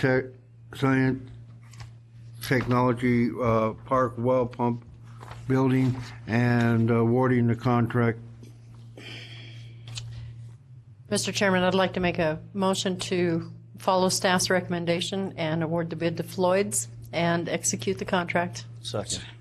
I have a motion by Commissioner Wickman to award the bid to Floyd's and execute the contract. Second by Commissioner Boraski. Further discussion? Call for the question. All in favor? Aye. Aye. Opposed? Passes 5-0. Item 23F, for possible action, discussion, deliberation regarding RFQ 2011-30, environmental science, environmental services for the Brownfield Coalition Assessment Grant, and awarding the bid. So It's staff recommendation to negotiate with Beck Environmental for fees, and then we'll have to come back to the board to award the contract. it would be my pleasure to make that motion. Second. How many bidders did you get? 4. It's my pleasure to make that motion. Thank you. What was the motion? To negotiate with Beck Environmental. I have Staff a motion recommendation. by Commissioner Eastley to negotiate with Beck Environmental. Based on staff's Second. recommendation. Based on staff recommendation. Second by Commissioner Shinhopin. Further discussion? Call for the question. All in favor? Aye. Aye. Opposed? Passes 5-0. We'll go to item 23G for possible action. Thank you. Discussion and deliberation to, 1, review and address any public comment received on the application selected by Nye County Board of Commissioners on November 1st, 2011, as the project to be submitted for consideration by the Community Development Block Grant Program. No public comment were received. Who's handling this? Amy? Huh? Amy? Amy? Hi. As stated there, no public comments were received, so there's nothing to discuss. So we can go on to number 2? Please. Okay, we'll go to item number 2. Recommend any changes to be made to the application and the final approval of the grant application, including revised budget. No recommendations. Let's move to item 3. Item 3, approve the Nevada Community Development Block Grant 2012-2013 Annual Participation Statement and Housing Community Development Needs Statement. Motion to approve. Second. I have a motion by Commissioner Eastley to approve, second by Commissioner Wickman. Further discussion? Call for the question. All in favor? Aye. Aye. Opposed? Passes 5-0. Thank you, Amy. Thank You you. do a Amy. good job. Good presentation. Okay. We'll go to Sorry. 25A for possible action. Discussion, deliberation, and direction to staff to authorize one district court supervising administrative legal secretary in Pahrump District Court. Mr. Chairman, Yes. the budgeted amount is for this requested position is $72,075.15. It represents the annual fiscal impact, as I said, for that requested position. That is about $11,000 above what is currently budgeted. But consulting with Susan Paprocki, our budget fiscal analyst, she indicated that the department absolutely can absorb the impact for this fiscal year, and every indication is that they can sustain the impact into the next fiscal year based on their current trend and past spending practice. It's expected that current staff possess the required experience to apply for this position, and I would make a motion to approve with the understanding that the department agrees not to backfill the vacancy that will result if, as we anticipate, the vacancy is filled from within. Second. And this is a staff recommendation. Second. I have a motion by Commissioner Eastley to approve, and Sam's got the motion. Second by That's the better part of valor, Gary. Commissioner Boraski. Well, I mean, I agree. it's a letter. Call for the question. All in favor? Aye. Aye. Opposed? Passes 5-0. Thank you. Thanks, Kim. She ain't doing it. Yeah, she is. She's Thanks, right there. Cam. Your mic is off. I am here. Thank you very much. The commissioners have I supported send the you- judicial department in a tremendous way since I've been here, and I just want to say my sincere thank you to you. We really do need this. We're very, very busy, and we're working hard for you. So thank you so much. Telling people to behave doesn't Don't work. talk me out of it. You're welcome, but don't get used to it. Well, again, thank you. Please come by and see the remodel that you approved. Okay. You're not sleeping in there, are you? Your mic's 28, off. Planning and building. No, I actually own a home in Pahrump, and so you don't need to worry. I'm not sleeping at the courthouse. Great, thanks. Can I go on with this meeting? Oh, by all means, sir. Thank you. Okay, 28A, ex parte communication, Yes. conflict of interest, disclosure statement. Anybody have anything to? Yes, Mr. Chairman. Ex parte communication. This is a neighbor of mine, and I have talked to him about Which one? this. Oh, not item, not Oran Osterhout. Item B. Okay. Item B, and I would like to. Well, when you're ready, let me know when you open it. I'll Okay. move forward. We're going to 28B. Thank you. For possible action, discussion, deliberation regarding a request to waiver a landfill maintenance fee pursuant to Nye County Code 8.24.240B3. Mr. Chairman? Yes. Staff recommends denying this, and I don't agree with staff findings on this because it does say under the waiver that if it is used for one residential use, and this property is obviously used as one residential use. I was told that if there was a garage on one of those other acres, then they would consider it okay to consider the waiver. I don't understand that. Being that it does say that as long as they're used as one residential use, that this waiver would be granted, and considering that somebody on 10 acres is paying $30, and because these people choose not to put a garage on one of their other acres, they're paying $90 for all three. I'd make a motion to approve this waiver. Crickets.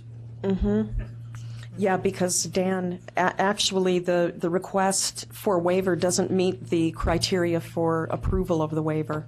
And if It's I may very say clear. something, it's only been a couple months ago that we had the same request for a waiver from a citizen in Beatty, and we denied that waiver because it was two separate parcels. These are Motion dies contiguous. The So was motion this. dies without a second. Now you guys can talk. I'm sorry. Go ahead. Whoever has the floor, and then I'll.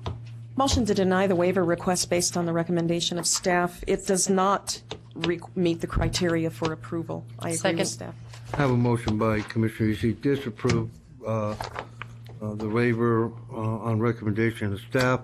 Second by Commissioner Wickman. Further discussion? Yes, Mr. Chairman. Okay. Again, I just want to state that it does say in the waiver that if it is contiguous and if it is under one residential use. But the way to do that, Dan, is That's all. to put the parcels back together. Yeah. The proper way of To doing submit another a map parcel of reversion. A map of reversion. And then they'd only have one billing. Call for the question. All in favor? Aye. Aye. Opposed? Aye. Passes 4-1. Item 28C, for possible action, discussion, deliberation regarding a request.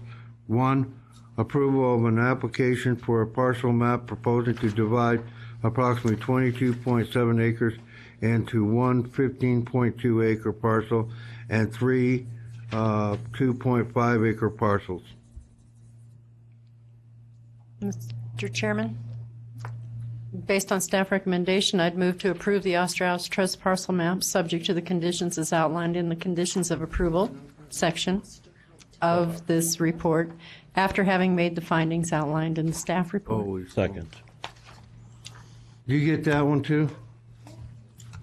They're good, Gary. Motion to approve by Commissioner Wickman, and Sam has the motion. Unless- Second by Commissioner Boraski. Further discussion? Unless it's something convoluted that comes out of my mouth, they always get the motion. Okay, call for the question. Here, I'll help you. All in favor? Aye. Aye. Aye. Aye. Opposed? Passes 5-0. Okay. We'll go to 30A. For possible action, discussion, deliberation to set a date, time, and location for a public hearing on the results of the Public Works identification and termination of improved roads and street maintenance by Nye County during calendar year 2011. Mr. Chairman, staff recommends that the public hearing for this item be scheduled at 10:45 a.m. on Tuesday, January 17th, 2012, during the regular BOCC meeting in Pahrump. Second. Okay, I have a motion by Commissioner to set the date, time, and location of January 19th. Or is that 17th? 17th. 17th, 2012 at 10:45 and in Pahrump Chambers at Calvetta I, Pahrump, Nevada. Second by Commissioner Boraski. Further discussion? Okay. Call for the question. All in favor? Aye. Aye. I have one brief question for Dave. Does this include the minor county roads? When you do this, you'll have two that's a separate pieces of great paper? question. Anyway, it That's a passes great question. 5-0. We were just discussing that. Were you really? And yes, it does. And what me and Brian were just discussing is it takes in all the roads that we've actually been doing the RS 2477 roads designations on. And this is the same thing that we've done in the past. Yeah. But we are compiling those many roads. Yeah. So I don't know, 100 roads, close to 100 roads. Should be closer to 300. Yeah, and right now Well, by I January. actually have a tentative tally of the miles. Mm-hmm. And what we have actually found is actually NDOT has changed guards Mm-hmm. with their GIS process and their actual labeling of our roads. And the intake of our roads has not really changed our total tally more than 60 miles. So just to give you an idea, we have On the had minor roads? just in designation of those roads. Wow. But that was the first 6 roads. That is correct. Yeah, it was 60 miles that we said. And since we've had a change of guard at NDOT, which is where we actually, get paid about $400 per mile per road each year, what we are actually now looking at is trying to get this thing addressed with NDOT. And this is actually on the mileage count and so on and so forth. Now the process is you have to turn it in disc form so that they actually have a way to actually view it on a CD. And this is their requirements. If you don't, you're going to get dinged even more until you actually bring up your roads to this standard and their requirements. That's why we worked this whole process with their That is guidelines. correct. Yes. That is correct. And if somebody doesn't follow what we're saying, it's only because it's a huge drawn-out process. And it's not something that you're going to catch overnight. You're not going to read it in a book. It's actually the process of actually how it's filed to the NRS. So anyhow. Lorinda, that was part of your those legislation. roads are counted. Okay. Yes. Yeah. Those are counted. They're in the tally. Okay, Dave, if you're having trouble getting those figures accepted at the NDOT, let me know. And when I make the trip to Carson, I will go because I'll go see him and hand him the disc. Certainly. The only letter of approval I have received so far was on that original 6 roads. Everything that we've actually worked on, we've actually got confirmed through GIS Ken Blue, GIS NDOT, and the change of guards. Good. So, and the reason why I say that is because those people that go out in the field inventory what we actually inventory as well. When we actually do that, they go back in and they put that same inventory in there and see if it lines up with ours. If it does, that's great. If it doesn't, there's a question mark. We actually go out there, we prove it to NDOT, and we're given like 3 months to actually prove it up. So we will have continual 3 to 4 months after we do our actual public hearing on this, and this is the same thing that we do every year. So where Brian and I's conversation comes into this now is actually minor designation. Well, your predecessor did want to do it. We have actually been doing it. They're We were there. told- I brought this in front of Sampson. Yeah. That's when it started. We were told, Commissioner, that either you do it or you're going to lose money. Right. And right now, we can't afford to lose money. We are $1.6 million down for the last 2 years. And I don't mean to drag this out or belabor it. I apologize. But it's very important to actually make sure that we actually go through this process because we need these dollars to do our maintenance. And if we you are don't second have- in miles of roads compared to Clark County. Well, we are compared to only the whole a few state. 100 miles behind Clark County. We're number 2 in the whole state. In the whole state. Marshall County's behind us, and they're a distant third. Yes. And percentage of funds more that Clark County has than us? Do you have any? They have millions. They have millions, and we have probably hundreds compared to of dollars. If you do not reach, if your figures are not coming up with at least close to 400 miles on your report for that would be ending December. Mm-hmm. Let me know. You got Let it. me know. And some of these that you're going to be seeing are actually roads that were already counted, but they have just a little different definition in them. They went out by the oak tree. You know, that's what I'm talking about, where the 2-track actually picked up. And GIS is more precise. More exactly right. And that's where the differences lie. And there are a lot on the northern end. Okay. Instead of that straight line, they actually took this jog and they went this way. Yeah. So at the end, when you actually line them all up, you're about 60 miles gained. Yeah. You're not the total 400 miles. Okay. As an example. So okay. I'll let you know. Okay. Thank you, Dave. We're working on it, and I think we're making great strides. I think so too. So If I'm not mistaken, this will be the first year that we have included minor county roads in that annual report. yep. And me, you, and Brian need to get together and talk about minor county roads. Okay, because there is a legal definition for minor. Do we That's what have? we're needing. Is there a motion on the floor, Sam? It's already been passed. No, I already took care of it. I'm just trying to One get more him thing. to. I'm sorry. The legal Item definition. 32A. Excuse me, Chairman. The legal definition of minor county road, according to NRS, is minor county road is a road that is not maintained or required to be maintained by the county. Okay. Thank you for your 32A. indulgence. For possible action, discussion, deliberation regarding request to set a date, time, and location, public hearing for Nye County Bill 2011-17, in accordance with amended Title 21 of Nye County Code entitled GABS. It was freezing all morning. Mr. Chairman, staff recommends setting a public hearing for January 3rd, 2012 at 10:45 a.m. in Tonopah. That's my motion. Second. What was the date? January 3rd. Okay, I have a motion by Commissioner Eastie to set the date for the public, or date, time, and location as January 3rd, 2012, in Tonopah, Nevada at 10:45. Second by Commissioner Shinhopin. Further discussion? Call for the question. All in favor? Aye. Aye. Opposed? Aye. Oh, and Passes. I meant to vote aye. I'm sorry I was late. I was having a hot flash.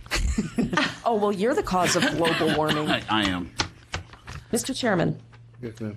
Nye County Bill number 2011-17 is an ordinance repealing Gabb's City Ordinance numbers 54 and 64, an ordinance to fix and impose additional license tax revenues on every licensee operating rental unit business in the city of Gabb's, and amending Title 21 of the Nye County Code entitled Gabb's to add Chapter 21.14 entitled Transient Lodging Business License Tax, providing for the severability, constitutionality, and effective date hereof, and other matters properly relating therereto. Thank you, Commissioner Easton. My pleasure. Okay, we're done. Yes, you just need to have, do we have closed legal? Okay. Item Sorry 11. about that.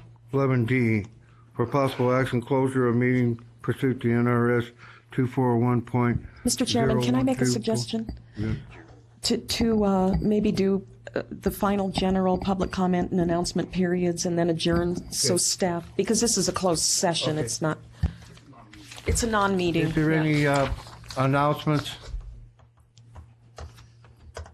Is there any general public comment? Oh, quickly, sorry I couldn't get to my mic on time. This is Sam. I just wanted to let you know that the state should be reimbursing me $25,000 approximately for the election. And it did cost me closer to $30,000, but we had to put in an estimate, and I did underestimate some things that I wasn't aware would cost me. So anyway, that's still not bad, $25,000. We got something. Okay, we're 11D for closure of meeting pursuant to NRS. Jerry, let's adjourn the meeting and then do that. They can go. We don't have to read it in the record? No, you don't. It's an